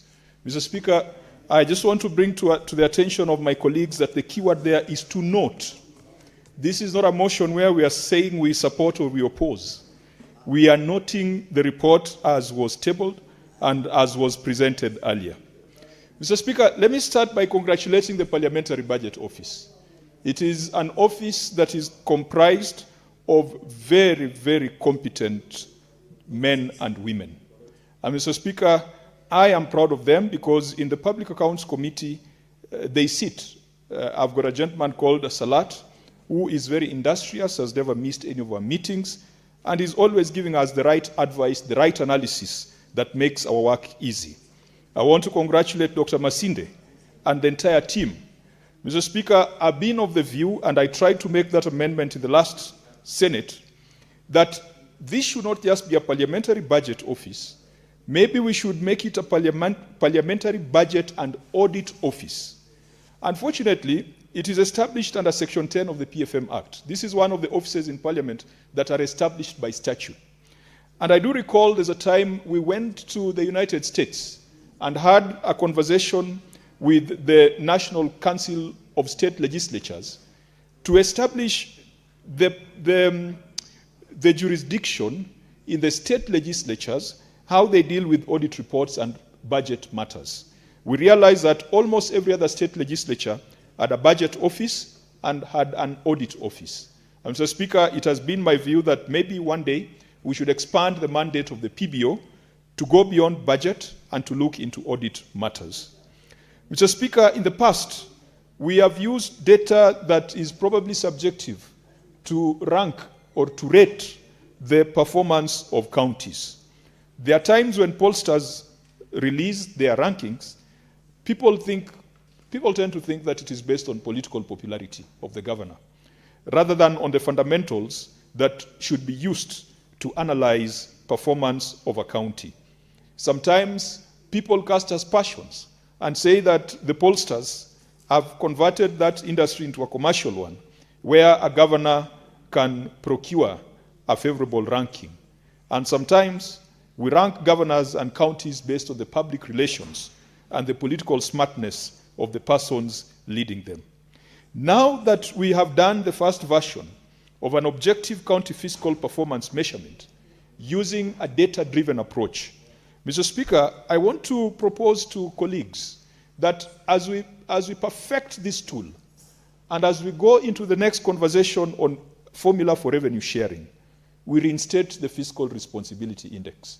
Because now we have a means of measuring fiscal responsibility.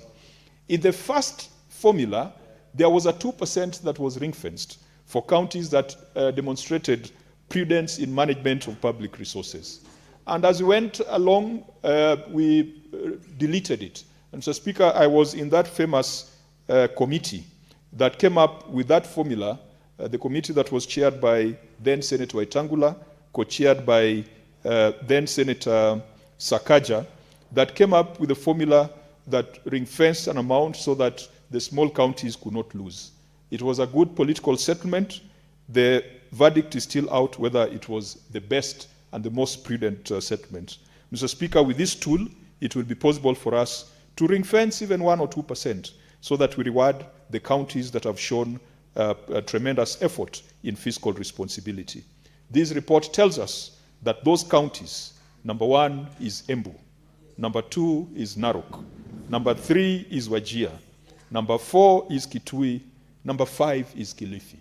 And this tool tells us that the worst county in terms of fiscal responsibility is Kisumu, followed by Kakamega, followed by Busia, followed by Bomet, followed by Nairobi City. I don't know whether evidence on the ground corresponds with this report, but I will leave it to members of the Senate to deal with the report and give the observations that they have. Mr. Speaker, the 7 parameters that the Parliamentary Budget Office used, the Leader of Majority has listed them, are county pending obligations, what you call pending bills or trade payables, development and recurrent expenditure, expenditure on wages and benefits, county assembly spending, budget implementation efficiency, on-source revenue, and audit opinions. Now, Mr. Speaker, let me speak to how we can improve this report. I think it is good because it is a first report. It is good because you have made an effort. It is good because instead of sitting in a closed, dark room, we have decided to come out and do an objective rating. But as we go along, Mr. Speaker, I want us to address the issue of data, the underlying data that we are using to make these assessments. Honorable members, if you have the detailed report, not the citizens' version or the popular version, I would bring your attention to page 80 of that report. One of the parameters is on how counties were ranked by the Auditor General. And the Auditor General in the financial statements can give a county an unqualified opinion, a qualified opinion, an adverse opinion, or a disclaimer of opinion. The report lists Bomet. Bomet had pages, acres of audit opinions. Bomet had pages, acres of audit opinions. Bungoma, Kitui, Kwale, Trans Nzoia, Turkana, which we declared a crime scene, and West Pokot. Mr. Speaker, the data was not very accurate. The only county executive that had an unqualified opinion in the last 2 years was Makwiny County. These other counties that are listed here have benefited from erroneous data. And as a result, on that index, they have scored 100%, a full 1. So, Mr. Speaker, we need to check the data set that we are dealing with, because if there is a problem with the data, then the results might also be erroneous. We could have done a little bit of a peer review, and some of the members of committees that look at these numbers on a day-to-day basis would have probably pointed that out. But as we said, this is the first report. We can only improve. At least we have had the courage to do something. Mr. Speaker, if you go to the indicators, the first one, counties are ranked on budget implementation performance. But having looked at the financial statements of all the counties, budget implementation performance is at times affected by late exchequer releases. And we have seen cases where a county tells you that we were not able to fulfill our budget because the last disbursement came on the date of closure of financial year. I am glad, and I must commend the Treasury on this, that in the financial year that we closed, counties received their last disbursement, I think on average on the 25th of June. Mr. Speaker, in the past, counties were receiving their disbursements, their final disbursements, on 1st, 2nd, 3rd, up to 15th of July. I must congratulate the Treasury that they have reduced that so that all disbursements are coming within the financial year. However, it is still a violation of the cash disbursement schedule, which we have passed as a Senate.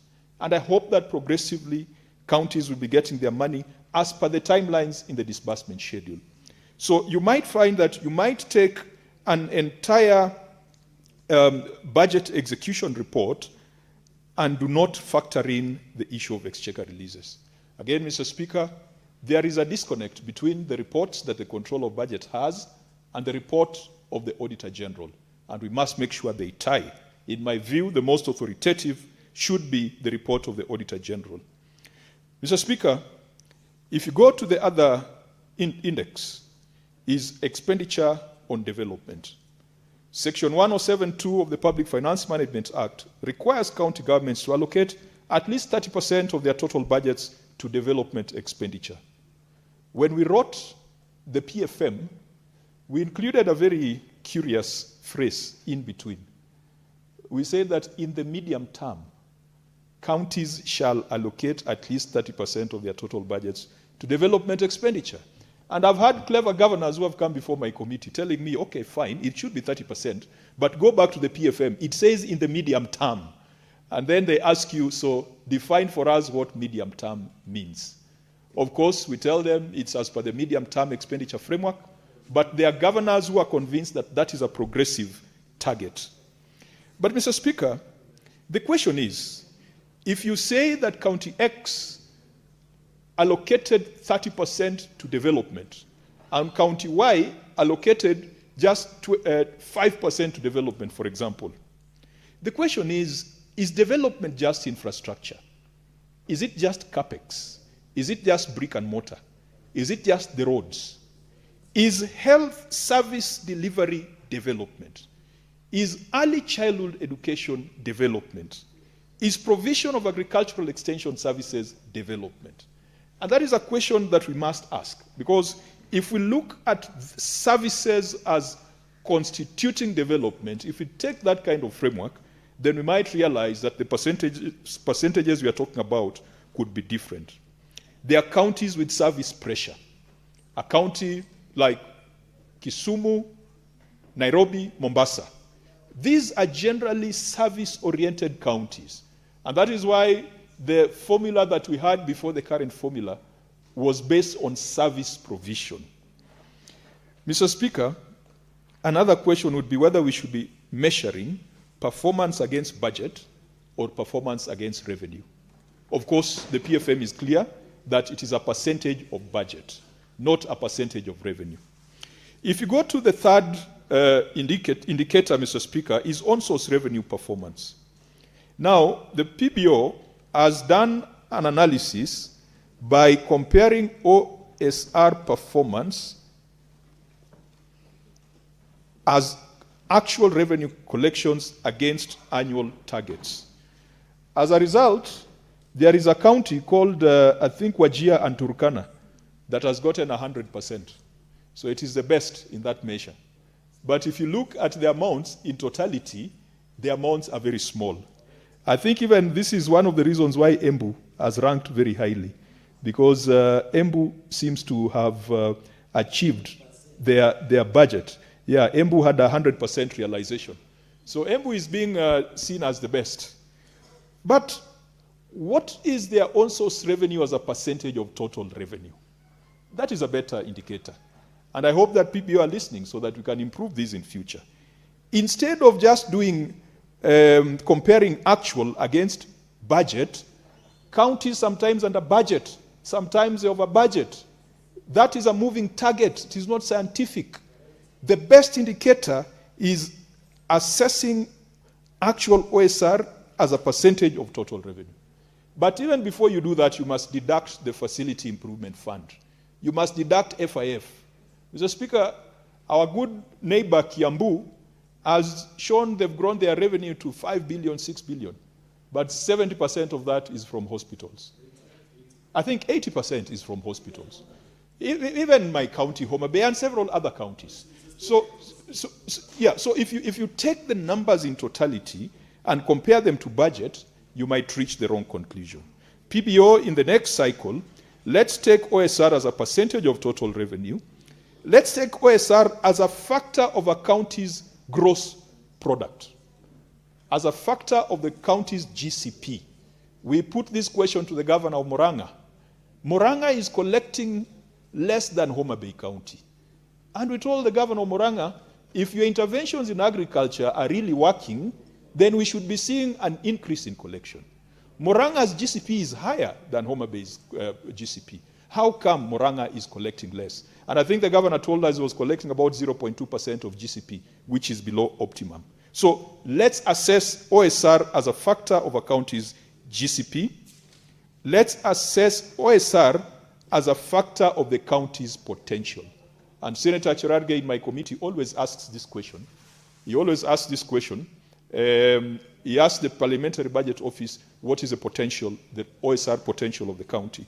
Those are better indicators. And Mr. Speaker, again, let us look at the effect of accrual accounting on OSR, because in Nairobi reported land rates of almost 13 billion. It was not actual money. It was accrued revenues. Due to change of accounting principles, all of a sudden there was 10 billion. Accrued meaning you owe the county, so the county treats it as something that should be collected. Mr. Speaker, I want to be very fast looking at the time. Audit opinion, I have talked about it, that the data set is flawed. If you look at the popular version on page 9 and 10 and read it alongside the main report on page 80, you will find that Turkana is said to have an unqualified opinion, and yet the data there indicates that it was qualified. It's only the county assembly that was unqualified. You will find that Kericho is said to be unqualified, yet it was adverse. It's the county assembly that was unqualified. So we need to ensure that we have the right data. Let me come to the second last one, is on pending obligations or pending bills. Mr. Speaker, the most accurate, the most scientific measure of this, which is in the PFM Act and regulation, is on debt to revenue ratio. Mr. Speaker, PFM regulation 225(1)(d) says county public debt shall not exceed 20% of total revenue. That is the best indicator. It is not about what percentage of the total pending bills, the universal pending bills a county has. That is a fairly weak basis of assessment. Again, we could have looked at the age of the debt. There are some counties like Kilifi that had a debt of 4 billion, and that debt arose from a late exchequer release. There are counties who have almost 4 billion in terms of debt that is 3 years old. There are counties that still have statutory deductions that have not been remitted. Mr. Speaker, finally, on wages and benefits, perhaps we need to be looking at the per capita cost rather than just the percentage. We must look at what percentage of wages is paid outside IFMIS. We must look at the composition of casuals versus actual employees. We must look at total number of employees against revenue and ensure that we have a proper definition of revenue, because we are usually fighting with the Auditor General and counties. Governor Orengo came to our committee and argued that the denominator should be the budget. We read for him the Act and regulations. He agreed it should be revenue, but when it came to revenue, the Auditor General only considered the CRF and did not include the receiver of revenue and other conditional grants. On compliance to county assembly ceiling, Mr. Speaker, the interpretation here is a bit problematic. The regulations require 7% or no more than twice the personnel emoluments. But this Senate has consistently raised the ceilings, and we raised the ceilings in Kara. And we have prosecuted that matter, and we have agreed that Kara is an act of parliament. So it is superior to regulation. And as a result, the average allocation to county assemblies right now is between 10 to 11% and not the 7%. And when you see a county here that is doing 7%, a county that is ranking number 1, like Garissa, like Nairobi, like Mombasa, like Wajir, you know that the county assembly is oppressed.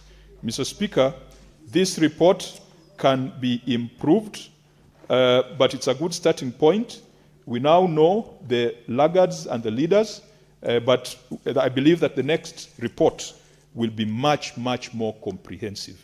Mr. Speaker, to allow my colleagues to contribute, I wish to second and urge the Senate to note the report that has been moved by Senator, to note the report that has been moved by the majority leader. Thank you, Mr. Speaker.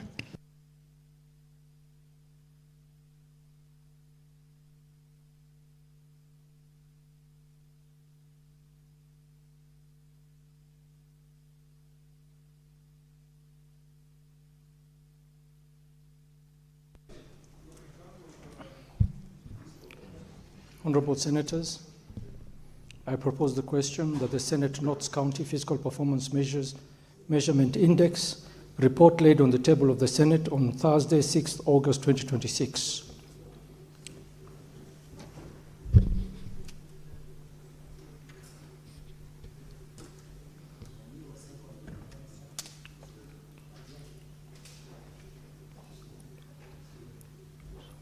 Senator Osotsi. Thank you, Mr. Speaker, for this opportunity to make my comments on the report on County Physical Performance Measurement Index. Mr. Speaker, just like my colleagues have said, this is an important step because when I entered this Senate, I was of the view that we need to get to a point where we can be able to logically and factually review the performances of our counties and be able to rank, because Senate had left this work to pollsters and all manner of people who are not properly regulated. And sometimes you would get misleading information. Even the Controller of Budget in its report has been giving some form of ranking, particularly on matters to do with budget implementation. Sometimes this ranking is very subjective because it's only based on one parameter, which is budget implementation and issues like budget absorption. But this is a good attempt. This is a very good attempt, and I want to note that I think the person who brought this motion was very careful in drafting the motion, because the motion is to note the report, but not to approve. I am saying that because looking at this report and listening to the colleagues who have spoken before me, clearly this report is work in progress. And I want to encourage the Budget Office to continue polishing up this report so that we can have a good report that we can subject to the public. This report as it is now, with the gaps that are there, I don't think it will be right for Senate with our credibility to now release this report to the public.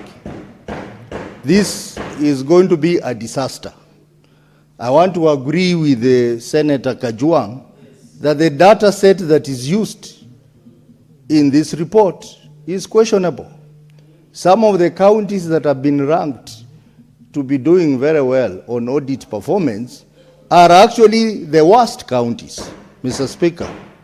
So, Mr. Speaker, on that basis of data set alone, I want to encourage the office, the Budget Office, to review what they have done and submit to us a proper report that we can release to the public. But without telling them that they have not done a good job. This is a good attempt. This is a good attempt. What is required is polishing. Mr. Speaker, as I go through the 7 indicators, you realize that there is some polishing that needs to be done. Mr. Speaker, one of the things that I've been very curious about this report is to find out whether there was public participation for this report. I mean, it would be very wrong for Senate, as a respected house, to release a report that has not been subjected to public participation. We will be operating unconstitutionally, Mr. Speaker. I expected that this report should have been subjected to stakeholders. We have stakeholders like our counties, stakeholders like Controller Budget, Commission for Revenue Allocation, and the general public, so that they can have views on how measurement of performance of our counties is going to be done. Without public participation, Mr. Speaker, I think this report is works in progress, and I want to recommend that once we note this report, it should be taken back to the budget office for panel beating, so that eventually we have a report that is respected, a report that can even form the basis of our revenue sharing, so that we can now say counties that are ranking very high, let those counties be compensated sufficiently based on the ranking. If you look at this ranking that has been done, assuming the just literally, if I'm not questioning the data set, some of the counties who are in the bottom are actually the counties which are receiving higher shareable revenue.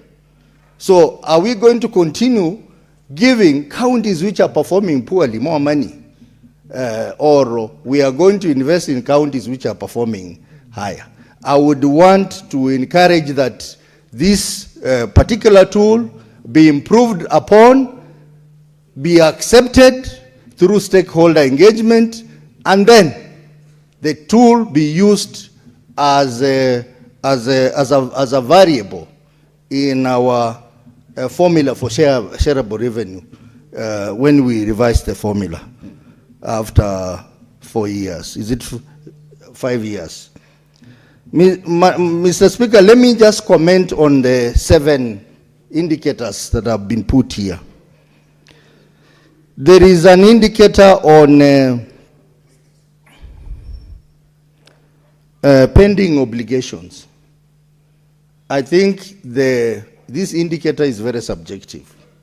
You cannot say that the pending obligation indicator is going to be the ratio of county pending bills compared to the total counties pending bills. What does Vihiga has to do with the other counties?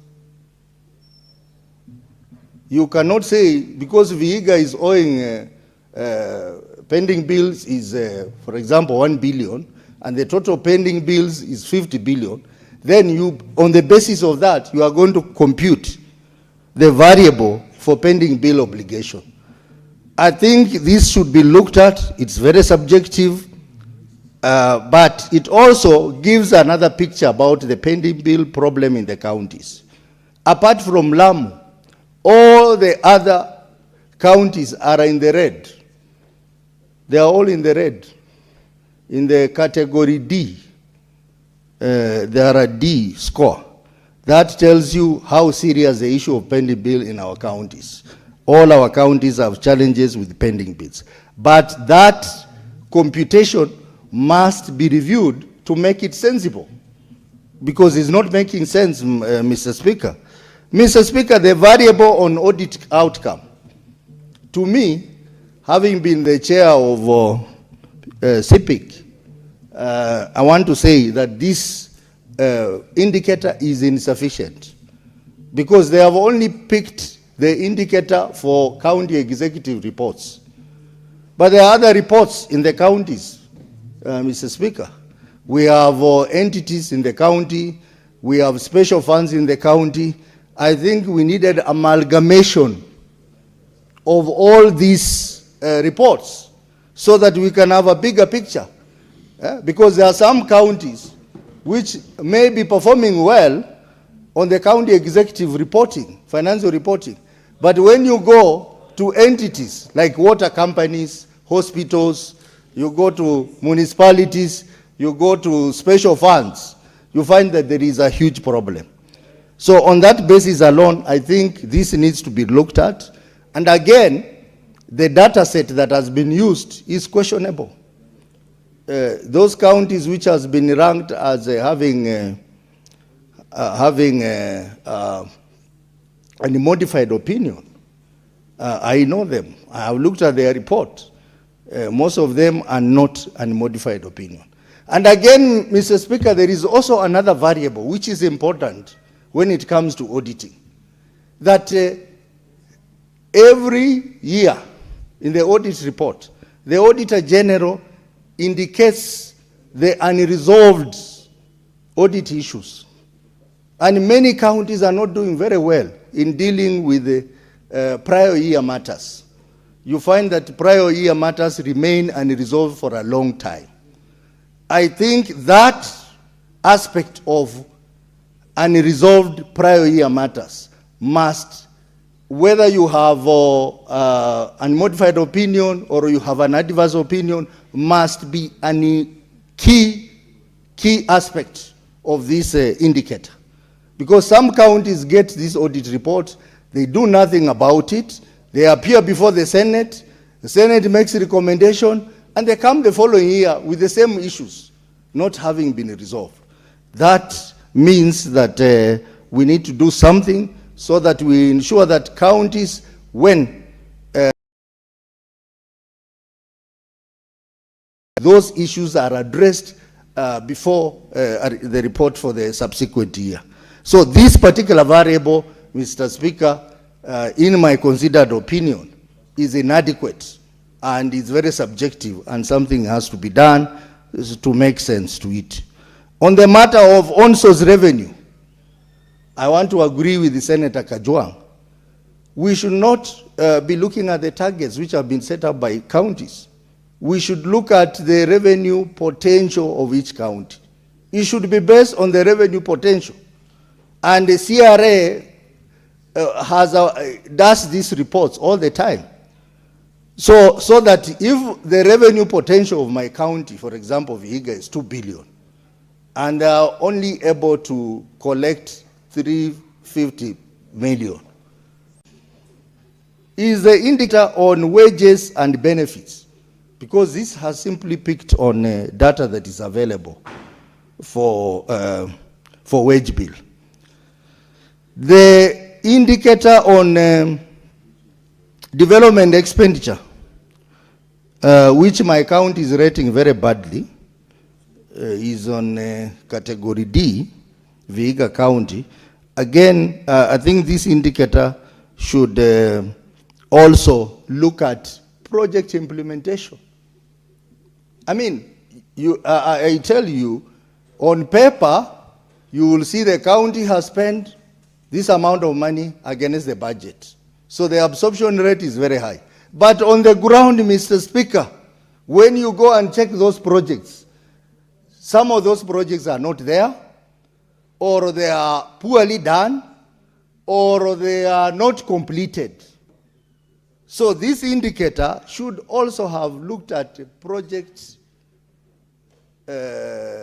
assessment and evaluation. And as Senator Kajwang has said, we must also look at services. How do you rate services in that case? So again, there is a lot of work that needs to be done on the indicator of development expenditure. Madam Speaker, I also expected that this index will consider a very important area of governance. Governance is very important, and I think that's where the problem in our counties are. If you look at audit reports that are generated by the Office of Auditor General, quite a number of issues are raised around the issue of compliance to the law, compliance to the standards, and that has a lot to do with governance. So the issue of governance, this index should find a way of incorporating it so that we get to know which counties are faring well in terms of governance. For example, the anti-corruption policies and regulations, that would be important, and how they are implemented and complied to. That would be an important indicator that will add value to this. On the issue of budget absorption, I think let's not be lazy the way the Office of the Control Budget has been lazy, where the rank count is based on budget absorption, and yet some of these counties receive money late in the day, and they can't do much. When the government delays to release money to the counties, and then now you come and say budget absorption, this county did not use money, and yet the counties received money late. Some receive even as we are talking now. Some counties have not received their full money, and they will still be rated on the budget absorption. So that is an issue that needs to be looked at. I also expect that this index will also rank counties on the devolved functions. We want to know how counties are faring in health, how they are faring in water, how they are faring in agriculture, how they are faring in ECDs, how they are faring in all the devolved functions. Then it will make sense to us. So in essence, as I complete, Mr. Speaker, this report is work in progress. I don't want to say it's a bad report. It is a good attempt. We need to send it back to the budget office to do panel beating. And I hope they are listening to us, so that when they come back to us, they come back to us with a proper report that has gone through public participation and a report that will be respected by county governments. Because this report as it is now, Mr. Speaker, if you take it to outside there, I don't think Senate will have a face. It is still raw, and a lot of work needs to be done to make it better.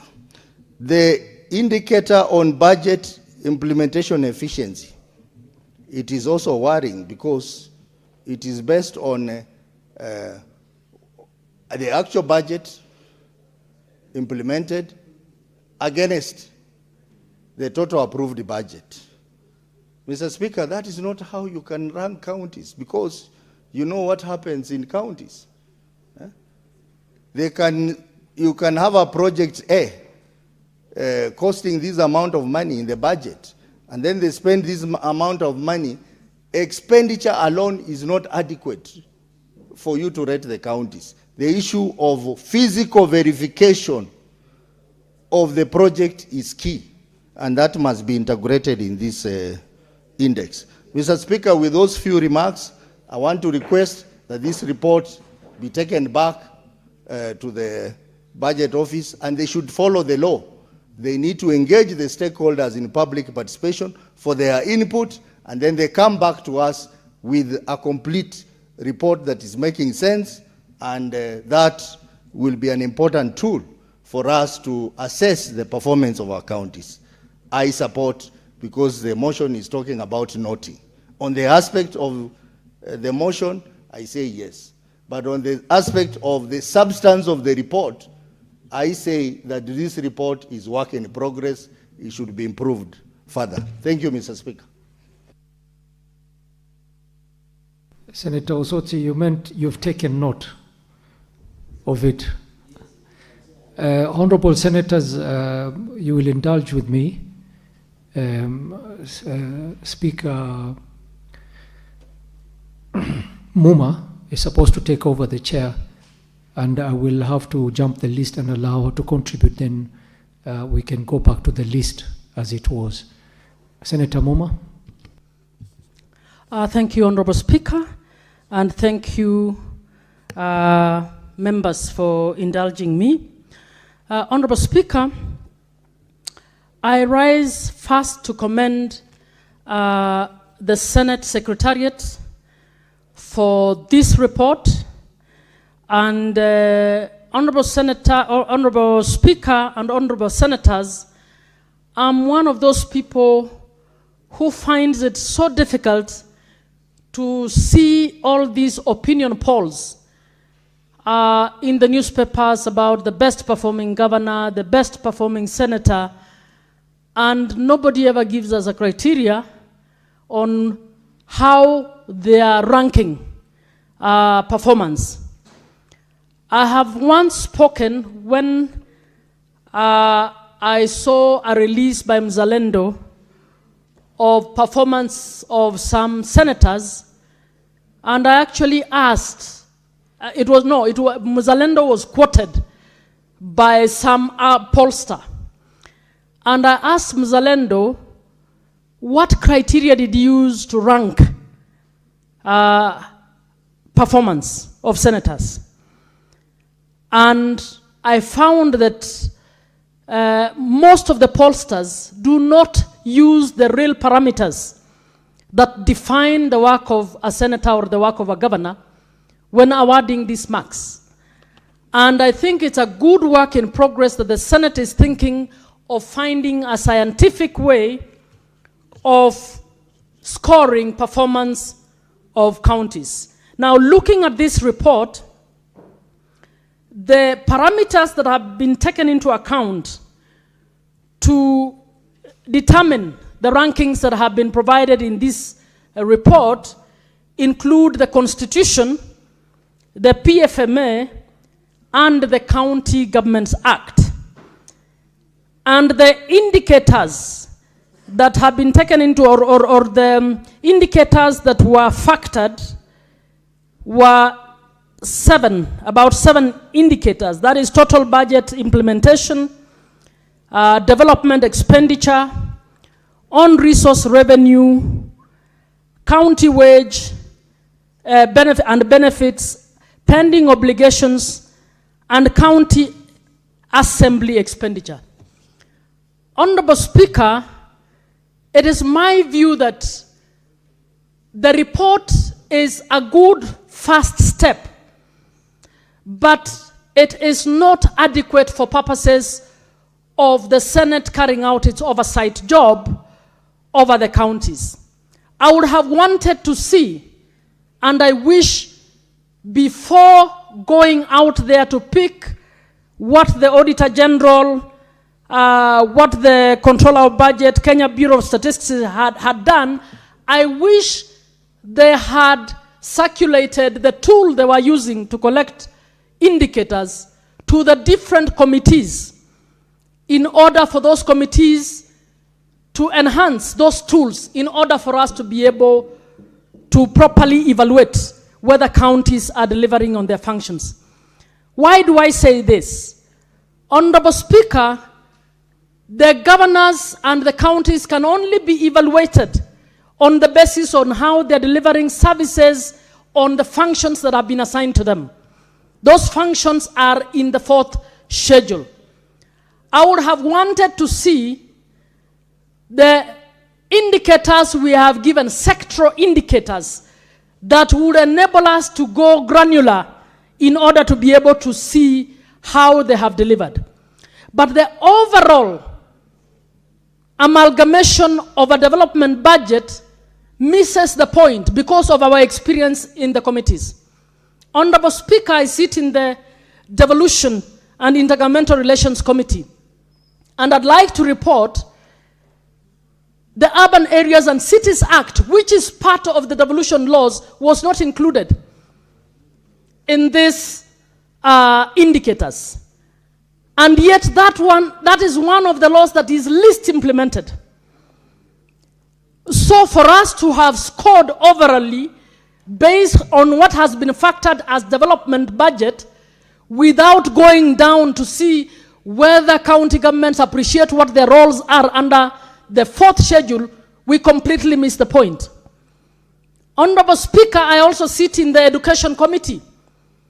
I would like to inform this Senate that in the Education Committee, the county governments have spent hundreds of millions on bursaries on a function that is not theirs.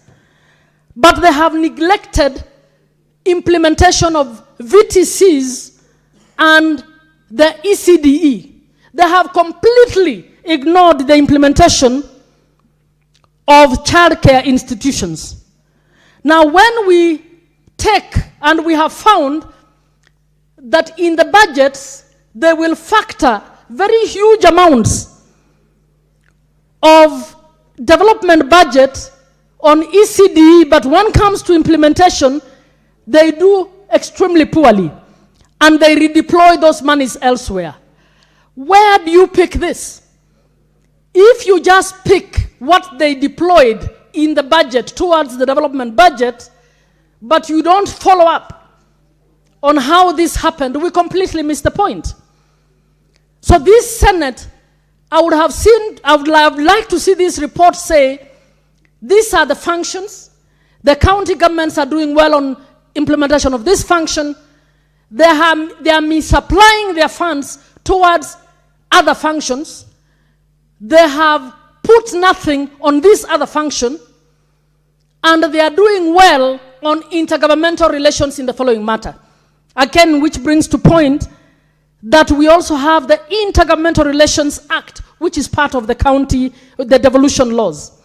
This report did not measure the possibilities of how intergovernmental relations and cooperation and collaboration is contributing towards service delivery in each of the counties.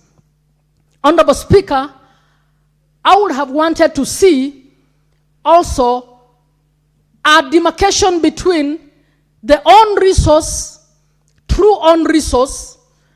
I would have liked to see the granular determination of what comprises own resource in each of these counties.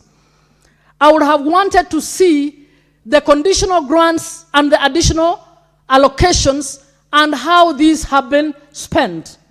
So even as we speak broadly, Honorable Speaker, I feel that this can only be the beginning. And the picture it's giving is not a picture that would help the mwananchi to measure whether their county is properly performing, unless we start looking to be able to say, when it comes to the health sector, we think the performance has been as follows, and of the 47 counties, this one has done best, this one has done badly, this one has misapplied, this one has, we should be able to do this. We should be able to do the same in agriculture. We should be able to do the same when it comes to industry. We should be able to do the same when it comes to ECDE.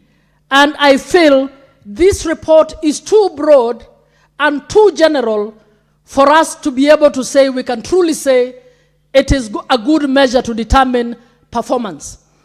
So it has some science, but I can assure you that science is too broad to be able to deliver to the Mamamboga in Kakamega County or in Nairobi a reason as to why they are in a place where they are, why they are paying multiple taxes or levies. It is not good enough to be able to explain why the road network in one county is better than the road network in another county. So I am not trashing this report. I think it is a good place to begin. But I wish this will take into account the fact that the oversight is carried out by the 67 senators, and the tools to define how we do oversight should have been done in a participatory manner for the 67 senators in their individual capacities, and the committees as committees to be able to give guidance around the individual functions as provided for in the fourth schedule, in order for us to be able to say, now we have a broad criteria, we have an objective criteria that can assist us to be able to measure with objectivity on what is happening. Honorable Speaker, budgets, in my view, in my little experience in the committees, I have consistently found out that the county governments operate on supplementary budget after supplementary budget, which means that the overall big budget that they actually produce is more or less for the show. Because when you go to look at the detail on how they're expending those budgets, you find that there are so many changes around the implementation activities. Honorable Speaker, it would have been good if we did this policy to be able to also guide, pick indicators on how well the county governments are able to guide the implementation of functions from developing county policies, county strategies, annual work plans, and following them to the letter. I don't see that in the committees where I sit.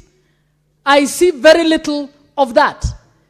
And you hear a lot of changing of implementation parameters as we go along. This report should have helped us to bring that out and to put it in check. Finally, Honorable Speaker, I am disturbed that they simply picked the county assembly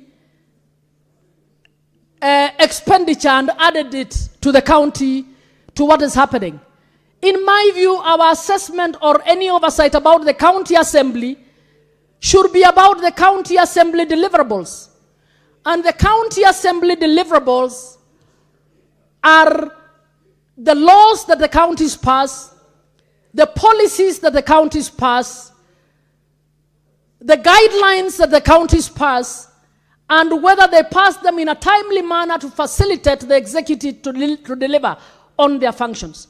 When we take a county assembly as a standalone parameter and simply just take their overall budget, we have actually not analyzed the performance of that county assembly. So the question would be, on the 57% development budget for the county assembly of Kakamega, for instance, how much of that delivered on their core functions, which is to develop county legislation, to be able to evaluate the accounts of that county and the Auditor General's reports around that county, and to come up with resolutions that guide the county executive on how to deliver its mandate in accordance with the law. When we just say the county assembly and pick the two budgets and put them as a parameter on its own, we completely miss the point. Because the county assembly is supposed to be oversighting the county executive. How do we amalgamate? How can we amalgamate the county assembly budgets and those ones just like that? We need to be able to evaluate the county assembly on the basis of its performance on its role as its oversight role. And the Senate needs to do this because one of the things that has been acknowledged is that we end up doing some of the oversight work that ought to be done by county assemblies because most county assemblies have not delivered on that oversight mandate.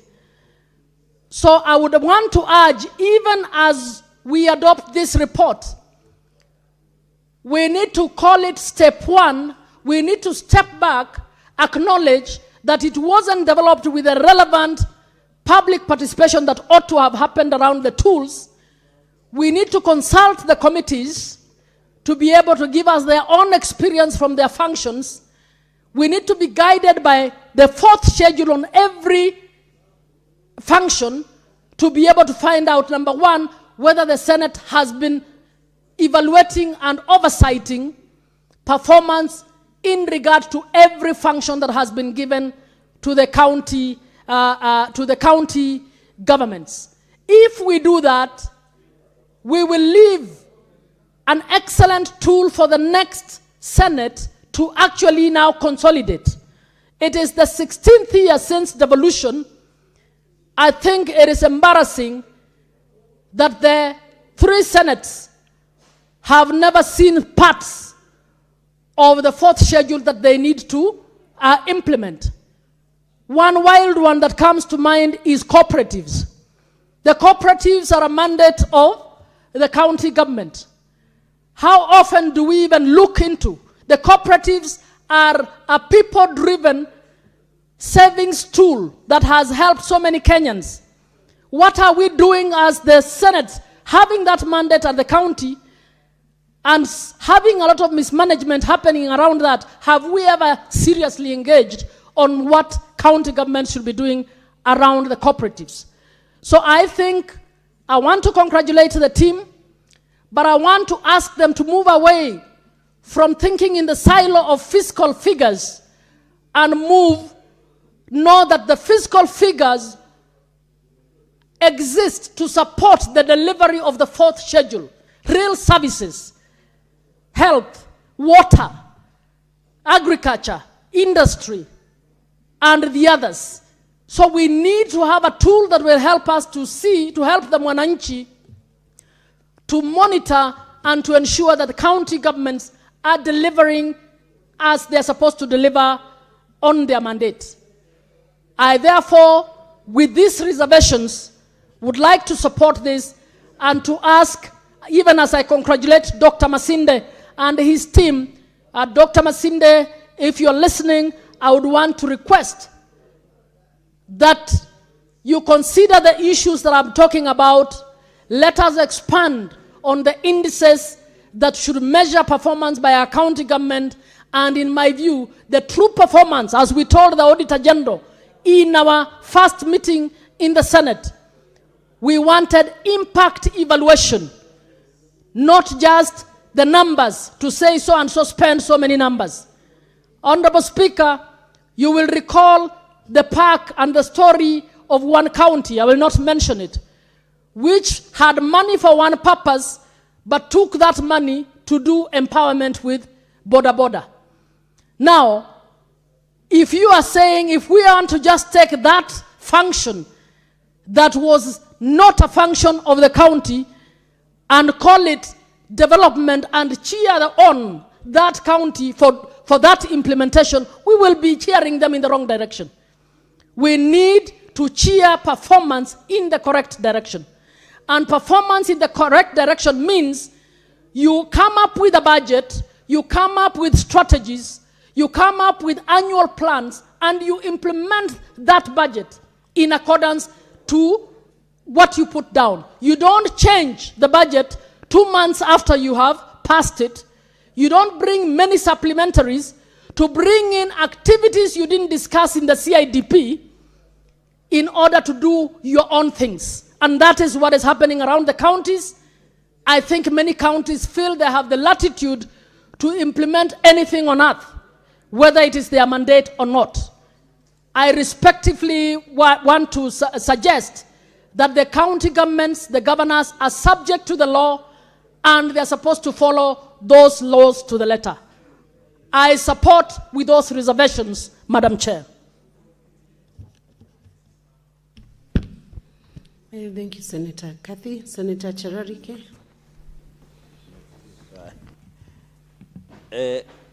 Thank you, Mr. Speaker. Madam Speaker, you need to clear. I don't know why. Madam Speaker, thank you very much. I'm happy that the drafters of today's motion has insisted that we just note. Madam Speaker, with a lot of tremendous respect, I have read the report. I want to agree with a number of my colleagues who have spoken before me that as a House, we still have a long way to go. Looking at Article 96 on the role of the Senate on oversight, vis-a-vis the report that has been given out today by the Budget Parliamentary Office, I think we still have a long way to go. Mr. Speaker, with a lot of tremendous respect to the initiators and the people who came up with this report, Madam Speaker, this report is good for academic discourse and research. It is not worth, it should not be quoted by anybody to mean that we have ranked governors in terms of their performance, because the indicators that have been shared there does not in any way, Madam Speaker, relate to the performance of the counties.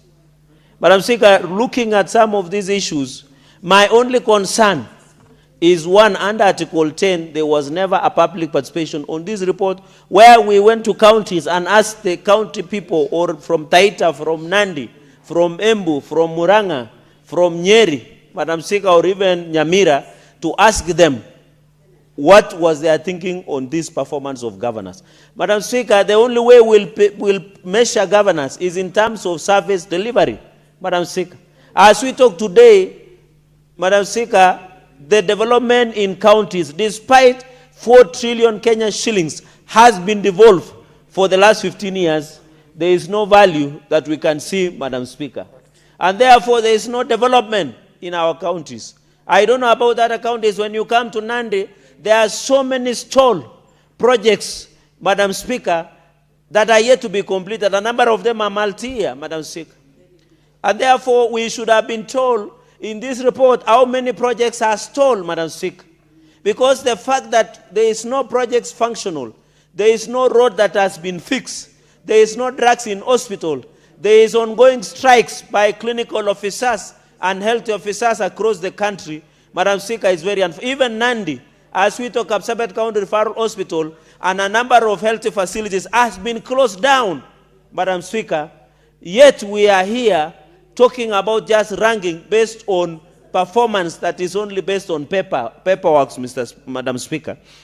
Madam Speaker, I saw today, and I'll be very brief so that I can give my colleagues a chance. I saw today the Council of Governors. They were purporting, Madam Speaker, to address the nation on state of devolution. And they were arguing that they have registered health facilities 6,740 as a state by the Council of Governors. Yet they have closed a number of health facilities from Nyamira, Taita, Nandi, even in Marsabit, Madam Speaker. There is a strike. Our health facilities are dysfunctional. I was ashamed that the Council of Governors were issuing a statement on the state of devolution. They should be telling us on how they have killed devolution as Council of Governors, Madam Speaker, led by its chair, Madam Speaker. Even they are talking that they have allocated 154.58 billion to health sector across the counties. But there is no health services in our counties. There are no drugs, Madam Speaker. In fact, the biggest threat on the effectiveness and functionality of Social Health Authority, SHA, is the counties and the governors themselves, Madam Speaker. While they are telling us today in their State of Devolution address that they just gave in the office here in Westlands, that they have given over 154 billion to health sector, there is nothing to write home about, Madam Speaker. There is nothing to smile home about. As a reggae song, Madam Speaker, would say, nothing to smile about. Nothing to be proud of about, Madam Speaker. Madam Speaker, even on the health sector, secondly, is on the issue of all source revenue. Madam Speaker, you are aware, even the governors are telling us in their State of Devolution address, vis-a-vis the report, that their projection is 100.1 billion that they want to collect in their own source revenue of this financial year. But all the counties are missing target in own source revenue. Look at Nairobi. Nairobi is supposed to collect 63 billion, but they are collecting 13 billion. Look at Nandi. They are supposed to be collecting almost $1 billion, but they are collecting less, Madam Speaker. They are missing target. Madam Speaker, most of this own source revenue, they don't meet the targets, Madam Speaker, because most of them, as a member of ICT committee, we have gone through the counties and we have noted, Madam Speaker, that there is a lot of revenue leakages. From Muranga, we were with your governor. He could not give us the direction on what he is collecting, Madam Speaker. Nandi, Taita Taveta, Nairobi here, Nyamira, Madam Speaker. They are missing own source revenue targets are being missed. And that is why, Madam Speaker, we have even suggested in some institutions that we allow Kenya Revenue Authority to partner with counties to seal leakages. But I want to confirm no governor would write a tamper-proof revenue collection system, because that is where they eat when there is leakages and duplication of resources, Madam Speaker. Secondly, Madam Speaker, on source revenue I'm rushing through, is I was shocked in the State of Devolution by the Council of Governors that it is only out of 47 counties, only 5 counties have complete valuation roles that will assist them to harness the collection of revenue. Madam Speaker, over 13 county governments are yet to have a valuation role. Almost 42 county governments in this country do not have a complete valuation role. So the question, colleagues, what basis will they use to collect their revenue? What basis would they use to target the own source revenue, Madam Speaker? And I think as we go into the future, we must agree as a nation that devolution we must relook, Madam Speaker, because the money we give them, even on the wage bill, Madam Speaker, you find there are many ghost employees by counties, Madam Speaker. You had the story in Migori where they are called sangwenyas because they are people who are used by governors to intimidate their opponents, to sing for them. They are also called goons in some other areas. You saw Wazingishu, they have almost 600 plus ghost workers. You saw in Nandi, there was a payroll fraud that was there and the EACC investigating, Madam Speaker. I think the biggest threat also to devolution is non-failure by EACC to ensure prosecution upon recommendation on corruption cases that we have as counties, Madam Speaker. Many members will tell you here, when you ask a EACC, how far is a matter, they tell you active investigation, case analysis. Active investigation, case analysis, forwarded to ODPP, Madam Speaker, without any tangible results. The biggest threat to the functionality, effectiveness, and delivery of devolution in this country is corruption, Madam Speaker. Madam Speaker, and therefore, I want to appeal, looking at the wage bill, we still have a lot of problems with it, Madam Speaker. Our counties are now the employment bureaus, Madam Speaker, where the more you employ on recurrent expenditure, the more, Madam Speaker, will affect the terms of performance, Madam Speaker. Madam Speaker, finally, so that I can yield to my colleagues, is on the issue of pending bills, on the issue of obligations, Madam Speaker. I am shocked that as we talk today, our counties, as of 30th June, has a pending bill of 217 billion, 0.68 billion. Nairobi leading with 88.01 billion, Madam Speaker. Nandi has a pending bill of 800 million Kenya shillings. Trans Nzoia has 2.62 billion Kenya shillings. Wasingishu has a pending bill of 1.55 billion, Madam Speaker. Nakuru has a pending bill of 7.15 billion, Madam Speaker. When you go to Wajir, it has 4.0 billion as a pending bill. Madam Speaker, when you go to Tana River, 4.5 billion, Madam Speaker. Mombasa is 3.98 billion. Kisumu, 5.99 billion, Madam Speaker. Even Elgeyo Marakwet has 110 million Kenya shillings pending bill, Madam Speaker. Turkana has 3.3 billion pending bill. The reason I'm raising a number, just sampling a few counties, Madam Speaker, is to show that the existence of pending bills of over 217 billion continues to slowly kill our businesses in our counties, Madam Speaker. The intention and the aim of devolution was to ensure our people get jobs and opportunities to supply goods and services to counties so that they can build their empires, Madam Speaker. But what have we done, our businessmen in our counties? From Nandi to Muranga, to Nyamira, to Taita Taveta, to Marsabit, to Nyeri, to many other, to Embu, we have killed them, Madam Speaker. I can confirm before this house, because I interact with this number of people with pending bills. Most of them, they were not sick of blood pressure.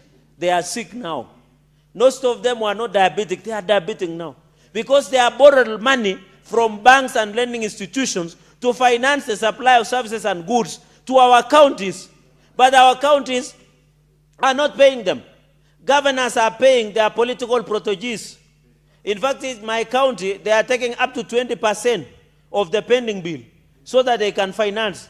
Most of the governors now are paying what we call politically correct pending bills for the sake of financing their campaigns. And even some cases for even financing some of these, including some of these outfits like the impeached deputy president. I'm told there are a number of issues when you visit there, Madam Speaker. It is not about, it is not the ship that you see physically. Most of these governors, allegation has it that they were, when you visit, including your governor, you take a minimum of 10 million, the governor of Nyandarua 10 million. There is a vetting committee. The vetting committee being done by Manyora is not vetting on how to control, Madam Speaker. It is vetting on how they can steal, Madam Speaker. And even when you look at Muranga, for example, Madam Speaker, Muranga has a pending bill of 3.3 billion Kenyan shillings. Muranga, where you are being used as the best in terms of good devolution, And I want to congratulate my brother, Senator Mwaruma Mwashushe, for being elected the chair of CPIC, where also we need to see municipalities. We need to see special funds. We need to see water companies, Madam. It is not part of this report, Madam Speaker. Even the Muranga that you always tout and say they are good in health facilities, good in what, there is nothing good about it, Madam Speaker. And you know your governor likes reggae songs. You should listen to a song that when you look outside the window, you see nothing to smile about in Muranga, from Gatanga all the way to Kiguma and many other areas. Madam Speaker, we must be ensure, Madam Speaker, with those many remarks, so that my colleagues can get chance, I beg to note and say this report is just good for academic discourse and research, but not good in terms of any performance. No doubting the ability of the people who did it, Parliamentary Budget Office, but it's just good for just a discussion under a cup of tea. I thank you, Madam Speaker, and we should note the report. Thank you, Senator Cherarike. Senator Omugeni. Thank you, Madam Speaker. First, Madam Speaker, we should not be so brutal.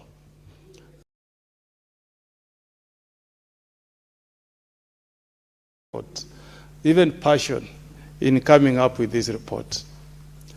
Madam Speaker, this report has given us an opportunity to open and start a conversation, Mr. Speaker.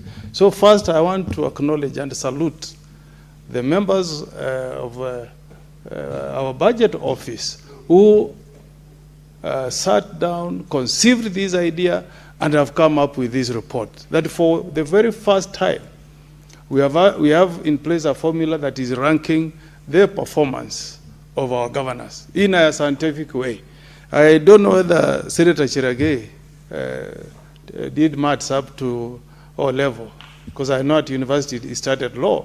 But when I sat at the garden this afternoon, I saw that the Parliamentary Budget Office had a scientific formula on rating governors. I may not say that it's conclusive that Embu was the best performing governor, but at least we have begun from somewhere. And they have given us 7 parameters that should guide us in assessing the performance of our governors. So if it's of some comfort, I want to go on record, Madam Speaker, that I appreciate our Director of Budget Office, Mr. Masinde, and those officers who have worked with him, including Mr. Motonu, and other officers who put a lot of work in coming up with this report. Having said that, Madam Speaker, there is no doubt that the formula that has been presented before us can be refined and be made better so that it gives us a scorecard that can reflect what we see on the ground. In fact, Madam Speaker, it's good to have people who can come up with scientific way of assessing the performance of counties. Because I find it very interesting that the chairman of Vision 2060, Professor Anyang' Nyong'o, is actually ranked number last in this report. Kisumu is ranked number last. You know, so it's what you see. You are always invited to dig deeper into what you see. So this is a good beginning point. It's also good for the women leadership in this country that we have a governor, a lady governor, who has a report that is ranking her as number 1, the governor of Embu. That's a good conversation, Madam Speaker. Having said that, and I also want to correct Senator Cheruiyot that he's not the one who promoted Senator Masinde to position of director. When we entered the commission, we found Masinde in the position of deputy director, but we promoted him to the position of director. Having said that, Madam Speaker, I want to make the following observations. That other than these 7 parameters, it's good to look at audit outcomes. I don't know why we want to look at county assembly ceilings as a measure, a measurable parameter. Because we have passed the law, Madam Speaker. That law binds our governors.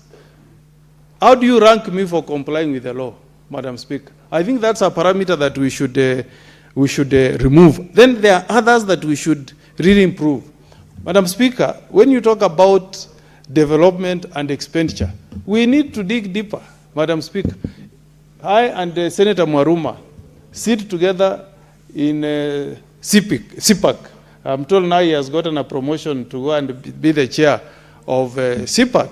But there are questions that auditors raise, and I think that should be a parameter, Madam Speaker, when we try to weigh the performance of governors. There is what we are told, projects initiated and not completed. Either they are abandoned, neglected, or they receive funding, but no payments are made, Madam Speaker. Such a governor should not be in office, Madam Speaker. I can give you an example of my own county, of Nyamira. In fact, that Nyamira goes to the next level, what the Auditor General calls idle projects, where public funds have been pumped into a project, but the project has never been finalized, and the people are not receiving value for money, Madam Speaker. I can give you an example, and Senator Mwaruma here will bear me witness, that in Nyamira we conceived an idea of having a stadium 10 years ago. 72 million shillings, Madam Speaker, have been paid to the contractor. When I became senator here, the governor appeared before us and promised that that project will be finalized in 6 months. Senator Mwaruma, you can remember. Up to date, Madam Speaker, that stadium remains incomplete. That's one constituency in Kitutu Masaba. I could give you an example again in another constituency. Madam Speaker, in West Mogrango constituency, and a very fantastic idea was conceived that an eye hospital should be constructed so that patients with eye issues, eye problems, can be attended by expert doctors in that area, Madam Speaker.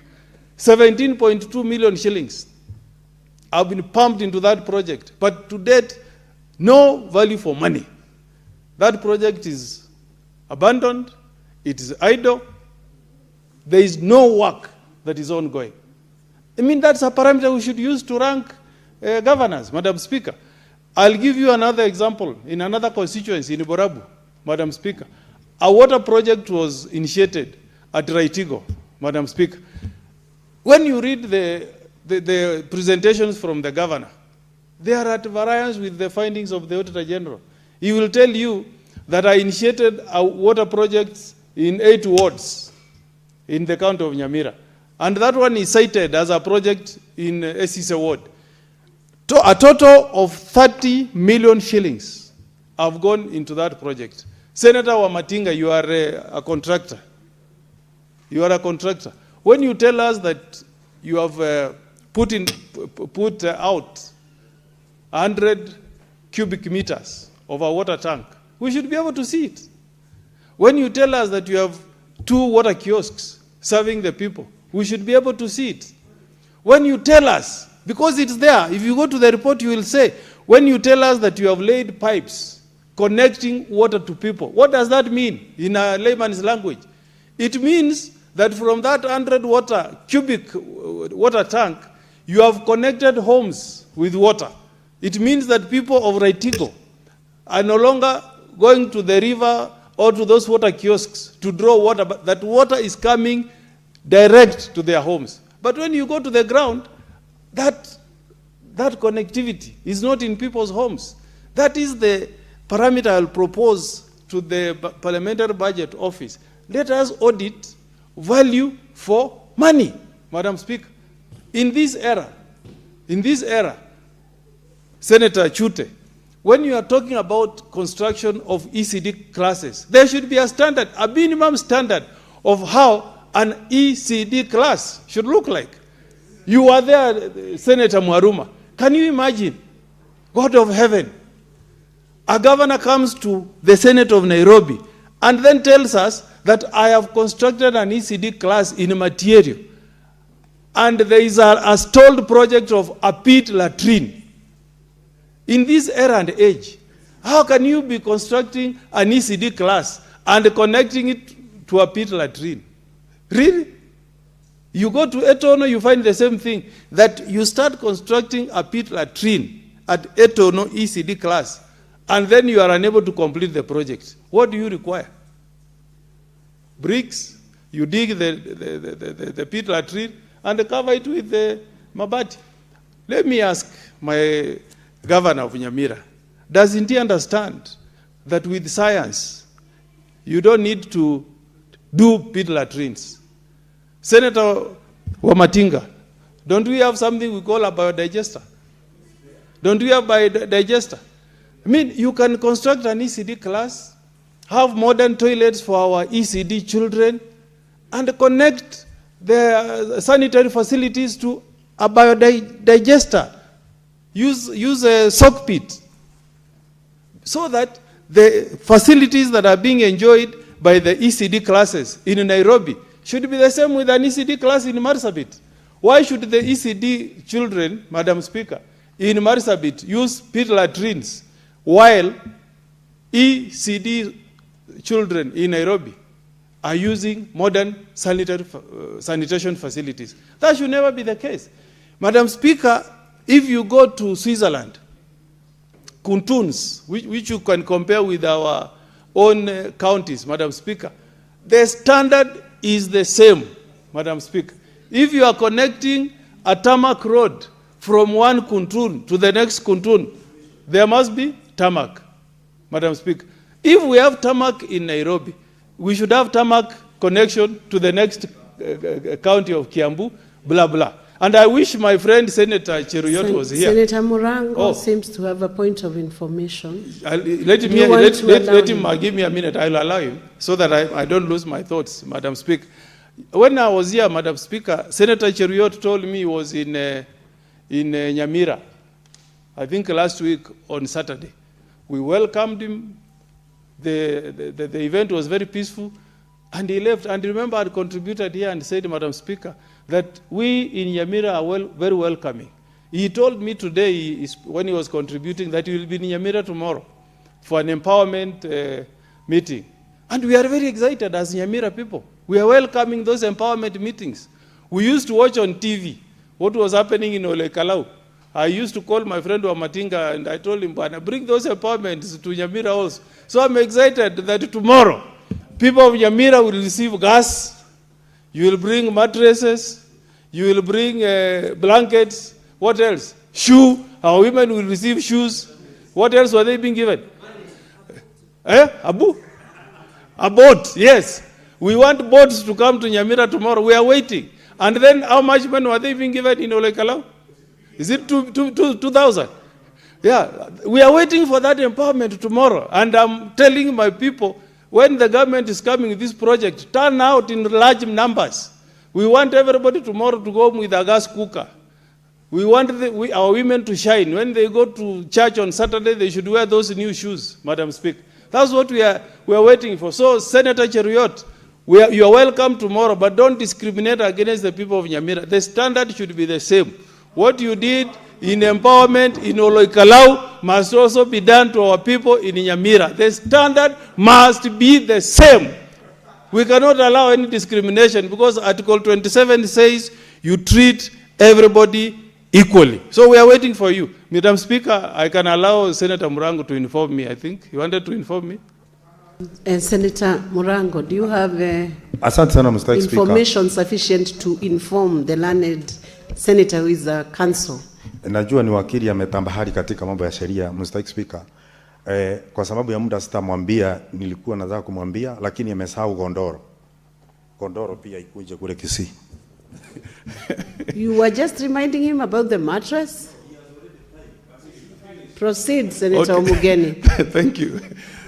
Yeah, Madam Speaker, another parameter I would like the Parliamentary Budget Office to look at. Imagine, we have been told in this report that through RMLF, governors received a total of 3.6 billion shillings. But out of all this money, not even a coin was used to build even half a kilometer of road in our counties. Does the Constitution say, Madam Speaker, that when we give money to counties, sorry. Senator Murango, that cannot be a ringtone on your phone for Senate proceedings. Yes. So, Madam Speaker, it does not stop our governors from improving our roads to bitumen standards.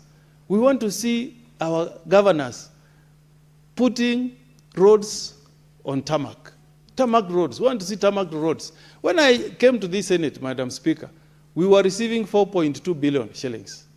Now, I've worked so hard. Nyamira is receiving 6.2 billion shillings. Shouldn't there be a corresponding improvement in service delivery, Madam Speaker? Okay? Shouldn't the people of Nyamira see some sustained growth in services, Madam Speaker?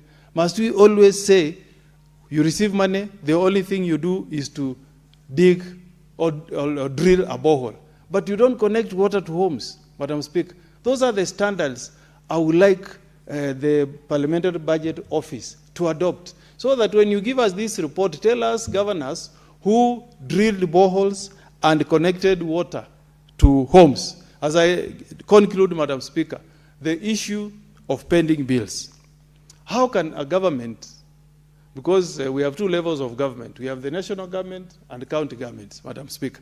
How can county governments owe suppliers 226 billion? How? How, Madam Speaker? Because you budget and spend according to the approved budget from your county assembly. How? In countries, Madam Speaker, like Australia, they have a standard way of making payments. Clean invoicing, within 14 days, you are paid by the devolved units. They call them states. Where there is a problem with the documentation, the charter says in 45 days you are paid. In this country, Madam Speaker, suppliers have been auctioned. People offered their assets as security, do the work, they are not paid.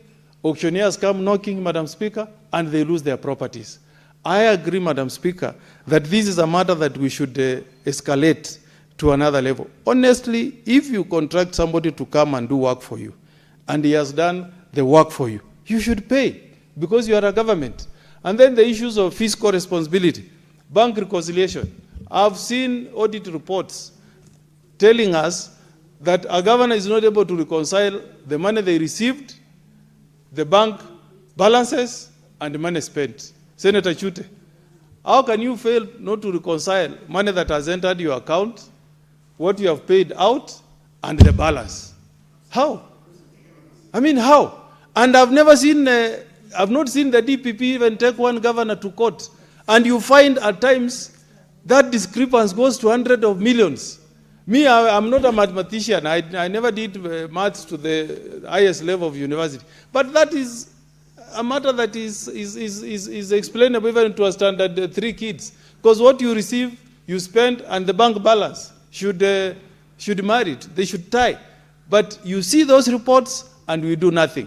I urge the office of DPP, Madam Speaker, to scale up the fight against corruption, Madam Speaker, so that governors who receive money and convert it to personal enrichment should pay a very heavy price. So I support this motion that is inviting us to note the report with the recommendation that we come up with better parameters going forward. But for now, it's a good report. My governor did not make it to the top 10. He did not make it to the top 20. He did not make it to the top 30. He is number 11 from the bottom. In 2023-24, he was number 5 from the bottom. At least now he has moved up, he's in the bottom 11. I urge him to work harder and take the people of Nyamira to the top 10, Madam Speaker.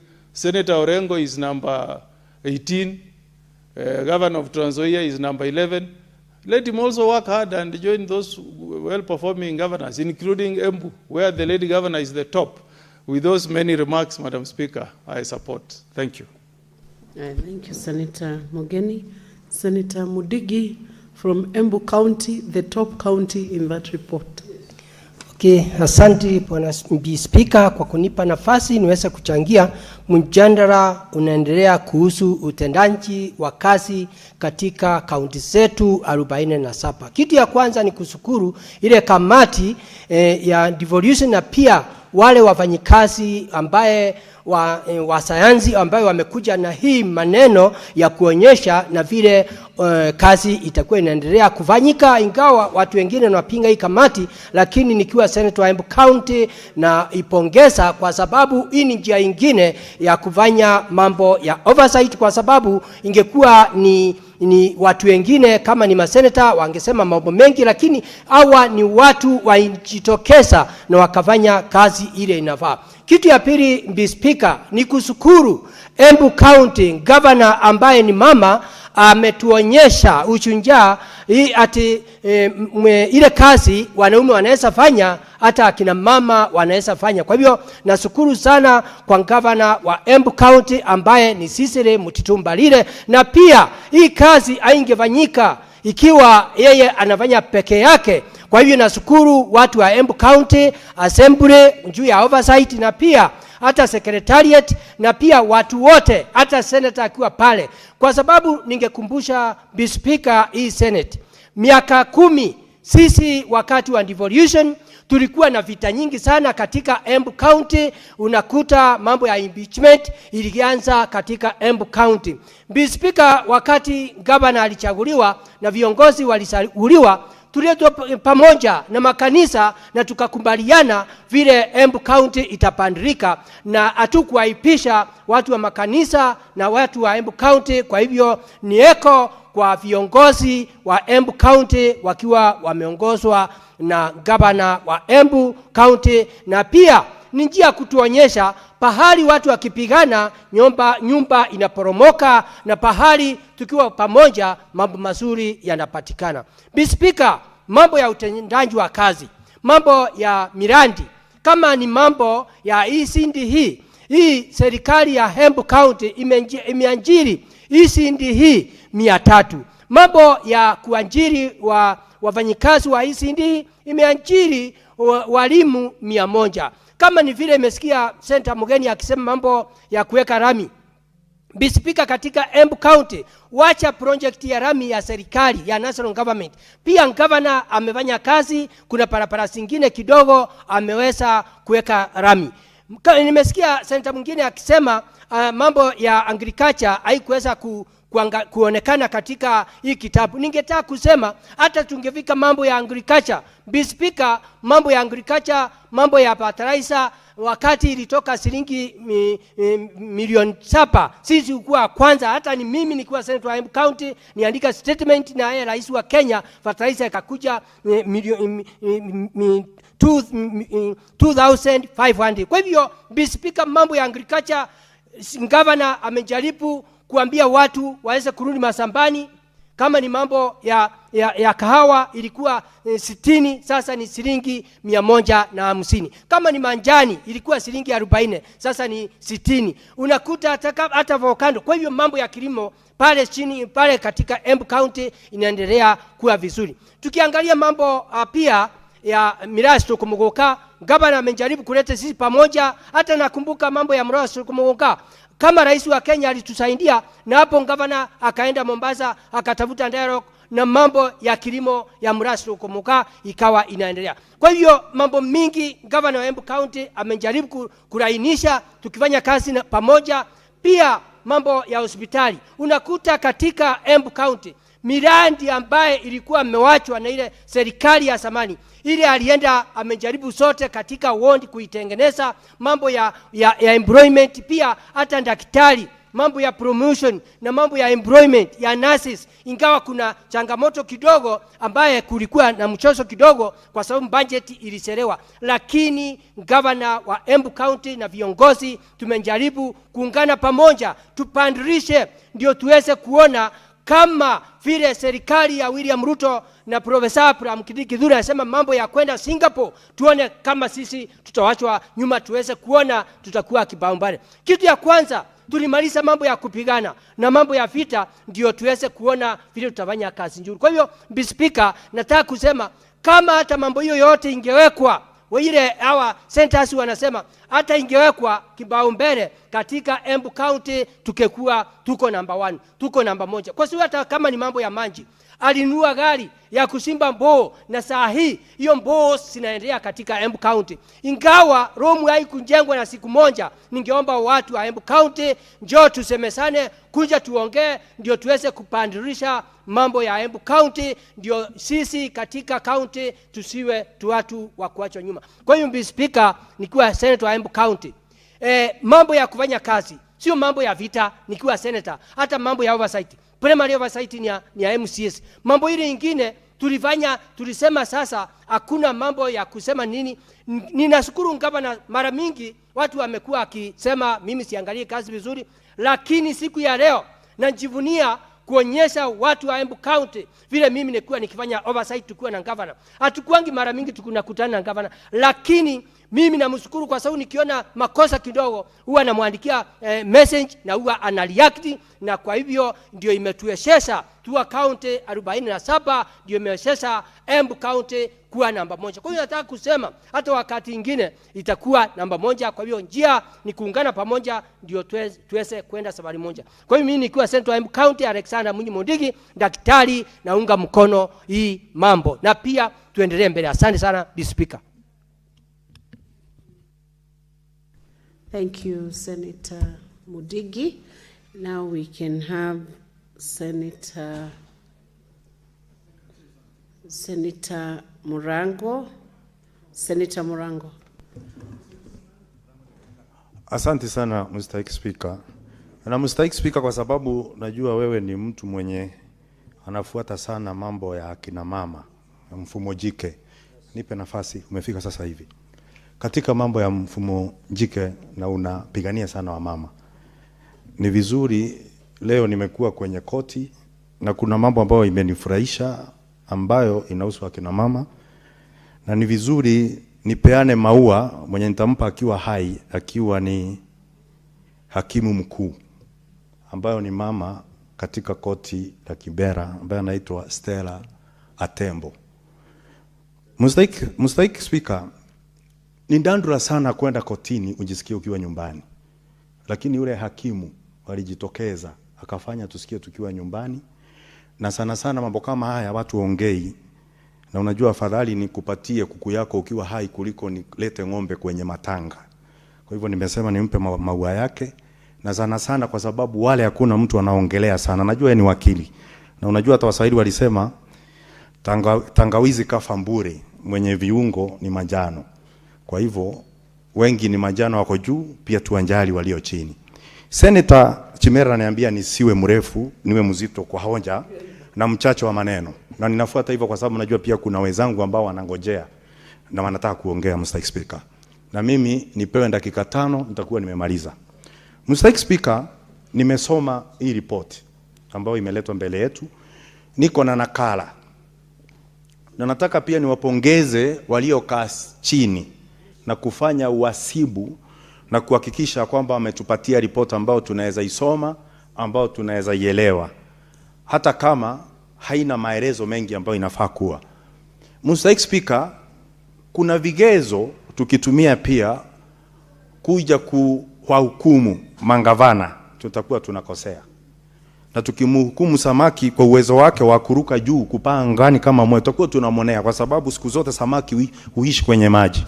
Mr. Speaker, tunajua kwamba katika fedha ambazo zinatumika moja kwa moja, kwa kimombo inaitwa recurrent expenditure, ukiangalia fedha ambazo zinaenda kulipa karo kwa shule zetu, kama vile wale watoto ambao wanasomea katika vyuo vya kiufundi, kwa kimombo TVET, kama wale wengine ambao wanasomea katika vyuo tofauti, zile fedha katika hesabu uhasibu, ile fedha inachukuliwa kama ni sio pesa ya maendeleo.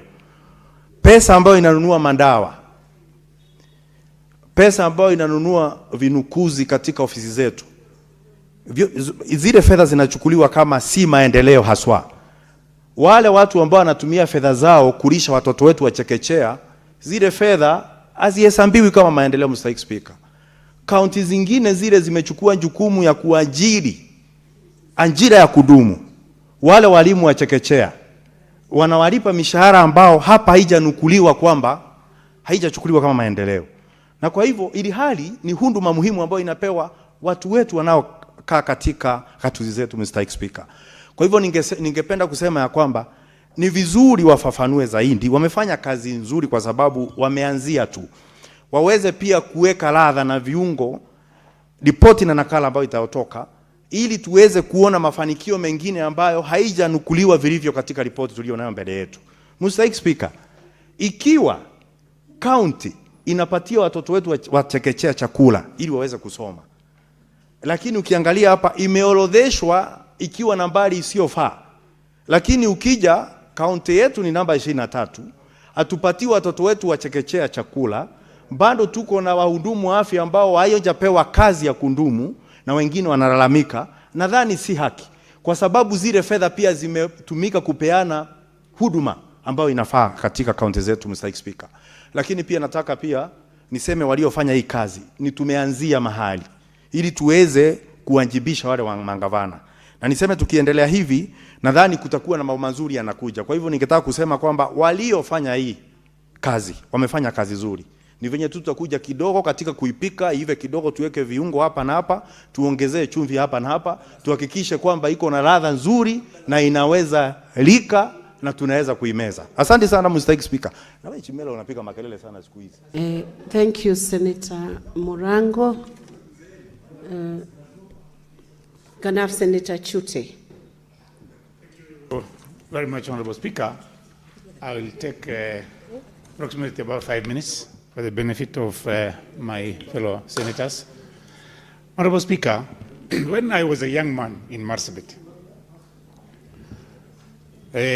Honorable Speaker, the district commissioner who took over from colonial district commissioner was in charge in Marsabit, in charge of Department of Roads, Water, Agriculture, Health, Police, prisons, and Honorable Speaker, Madam Speaker, even the courts. The district commissioners are acting as magistrates in courts, and things were running smoothly.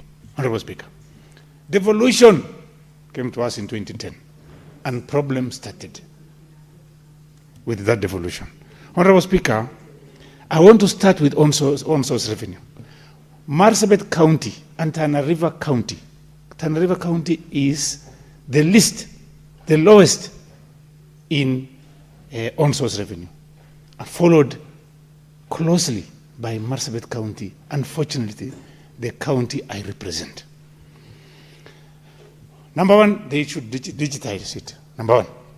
And also, if possible, give this collection of revenue to an institution, even KRA. Honorable Speaker. Honorable Speaker, CHPs are not being paid. In Marsabit, almost 21 months, they have not been paid. And we are talking about devolution.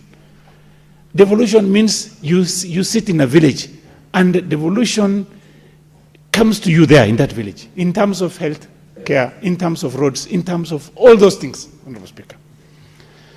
Honorable Speaker, I think it is time we need to relook at the way devolution works.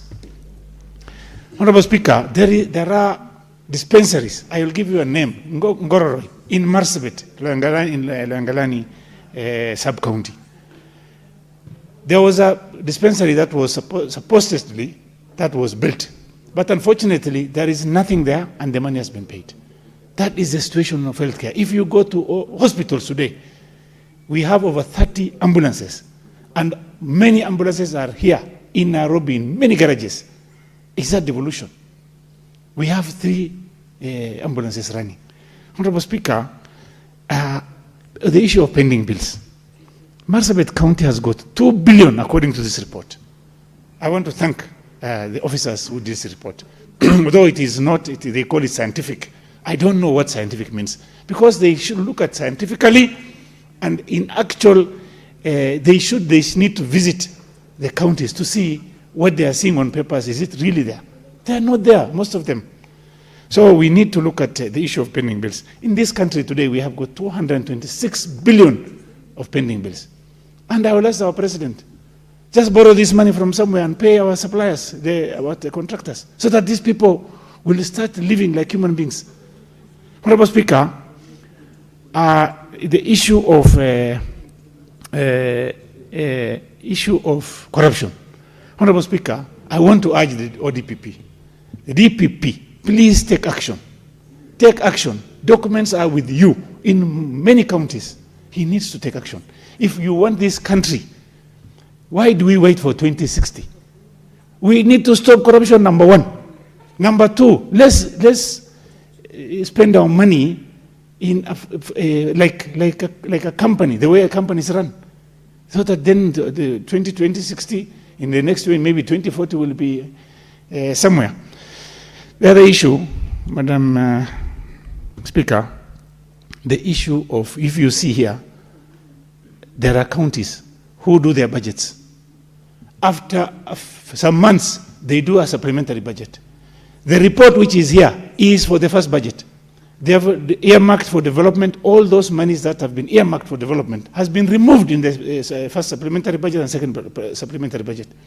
The officers, let them not look at the documents only. They must visit bigger projects, large projects, to see if those projects are there, so that then you will give them a good ranking. Some rankings here are fake, because what they are giving us documents, things which are on documents. But what we need is, look at the documents, fine, but look at what is on ground also. So I think they need to do a lot, although I support what they have done. They have done a very good job. The issue of ECDs, Madam Speaker, in our ECD in Marsabit, there is no fencing, no toilets. Here in Moranga, you'll see bouncing castle, you can see playing grounds, flowers and their grass, beautiful grass. You know, and in some counties, you don't see those things. If you do something, you do it instead of doing 10, which is not done well. Do 5, do it very well. So this is devolution. Honorable Speaker, finally, let me say, this report is good. We've started from somewhere, but we need to improve on this report. Because if you look at this report, there is a ranking on some page. You will find some counties are number 1 there. On the other page, some counties are again, the same county was number 1 is number 15. So I think they need to look at what is exactly happening on ground. So finally, Madam Speaker, this money that goes to counties must be accounted for. If we don't do that, Madam Speaker, if we just look at papers, look at papers, do rankings and all those things, we are not helping this country. Specifically, Madam Speaker, health sector, if you ask me today, health sector should be returned back to the national government. Because go to some hospitals. By the way, Madam Speaker, main on source revenue, if you look at what is happening in the counties, the monies they are getting from hospitals, up to the tune of 60 to 70%. So they are not collecting taxes, they are not collecting fees. So I think they can even build hospitals now to earn money, if that is what they are going to do. So let me say, Madam Speaker, in support of this document, what we need to do, we need to have a conversation and see how we can improve on what we have done today. And Madam Speaker, thank you very much. Thank you, Senator Chute. Senator Dan Manzo. Thank you very much, Madam Speaker. Madam Speaker, I am very happy and I'm surprised Chimera is pressurizing everybody. You do not represent any delegation, so please allow us to do justice to our counties. Dan Manzo, you know Senator Chimera is a special elect senator. Yes. From Kilifi County in the Republic of Kenya. So he cannot, and you would not have any right. He's part of a delegation. My apologies, Madam Speaker. And you uphold him as such. He's one of the 67 senators in this. I have a lot of respect to him as a colleague, as an advocate, but I'm just requesting him not to pressurize us so that the material we have doesn't disappear. I'm sure he represents us 47 On that counties. he can comply. Don't pressurize your colleague. I'm sure he represents the 47 counties and may have something very good to say about or some corrective thing about every county. Madam Speaker, I want to say that this is a very good move the Senate has done because it's going to make governors work and know that every time they are working, they are being ranked and they are being watched over, and that our work is to take care of devolution and to make sure that our counties succeed in what they are meant to do. Madam Speaker, when the Committee of Health went round, and I really want to state that makwiny was overall ranked as number 8, and I think that is something very positive, bearing in mind that some counties really have performed very badly, Madam Speaker, and you can see it from the way things have been done. I really want to say that one of the things which is very, very important for counties to do is health.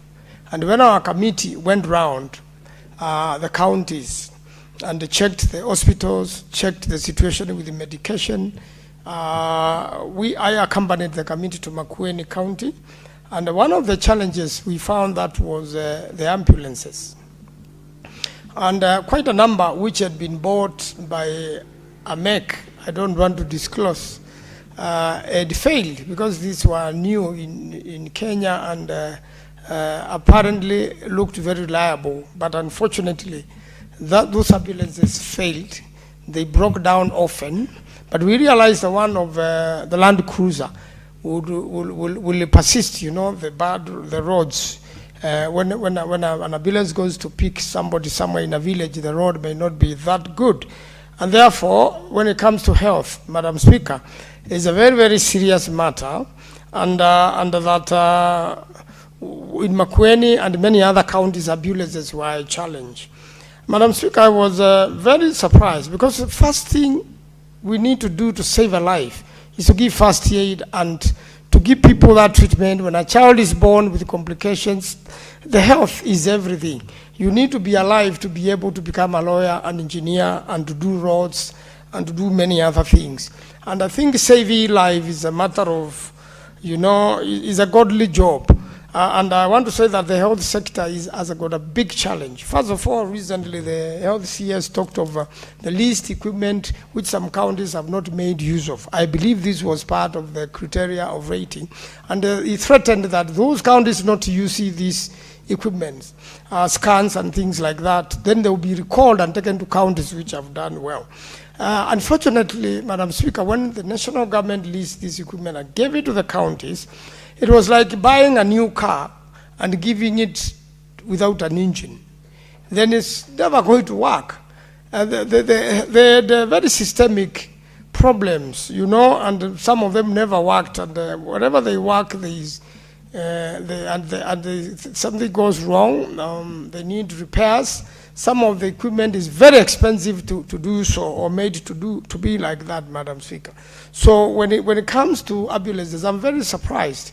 The government was launching ambulances, a system of accessing every ambulance almost everywhere in the country, but they never bought new ambulances. And an ambulance is not going to stop its job to attend into another job. And yet the nurses are on strike. This is really affecting the whole country, every county. People are dying, nurses take care of very, very important situations, high blood pressure, sugar levels, and many people die when there is low sugar level. And I'm aware of one old man who just died while looking for treatment, and it's a very sad affair. I believe if the nurses were not on strike, this old man, who I respect very much, would not have died, would have been given first aid, would have been checked what was wrong with him, But unfortunately, because the government hospitals were not operational this week, and it was now trying to get to a private hospital, unfortunately, Madam Speaker, this person passed away.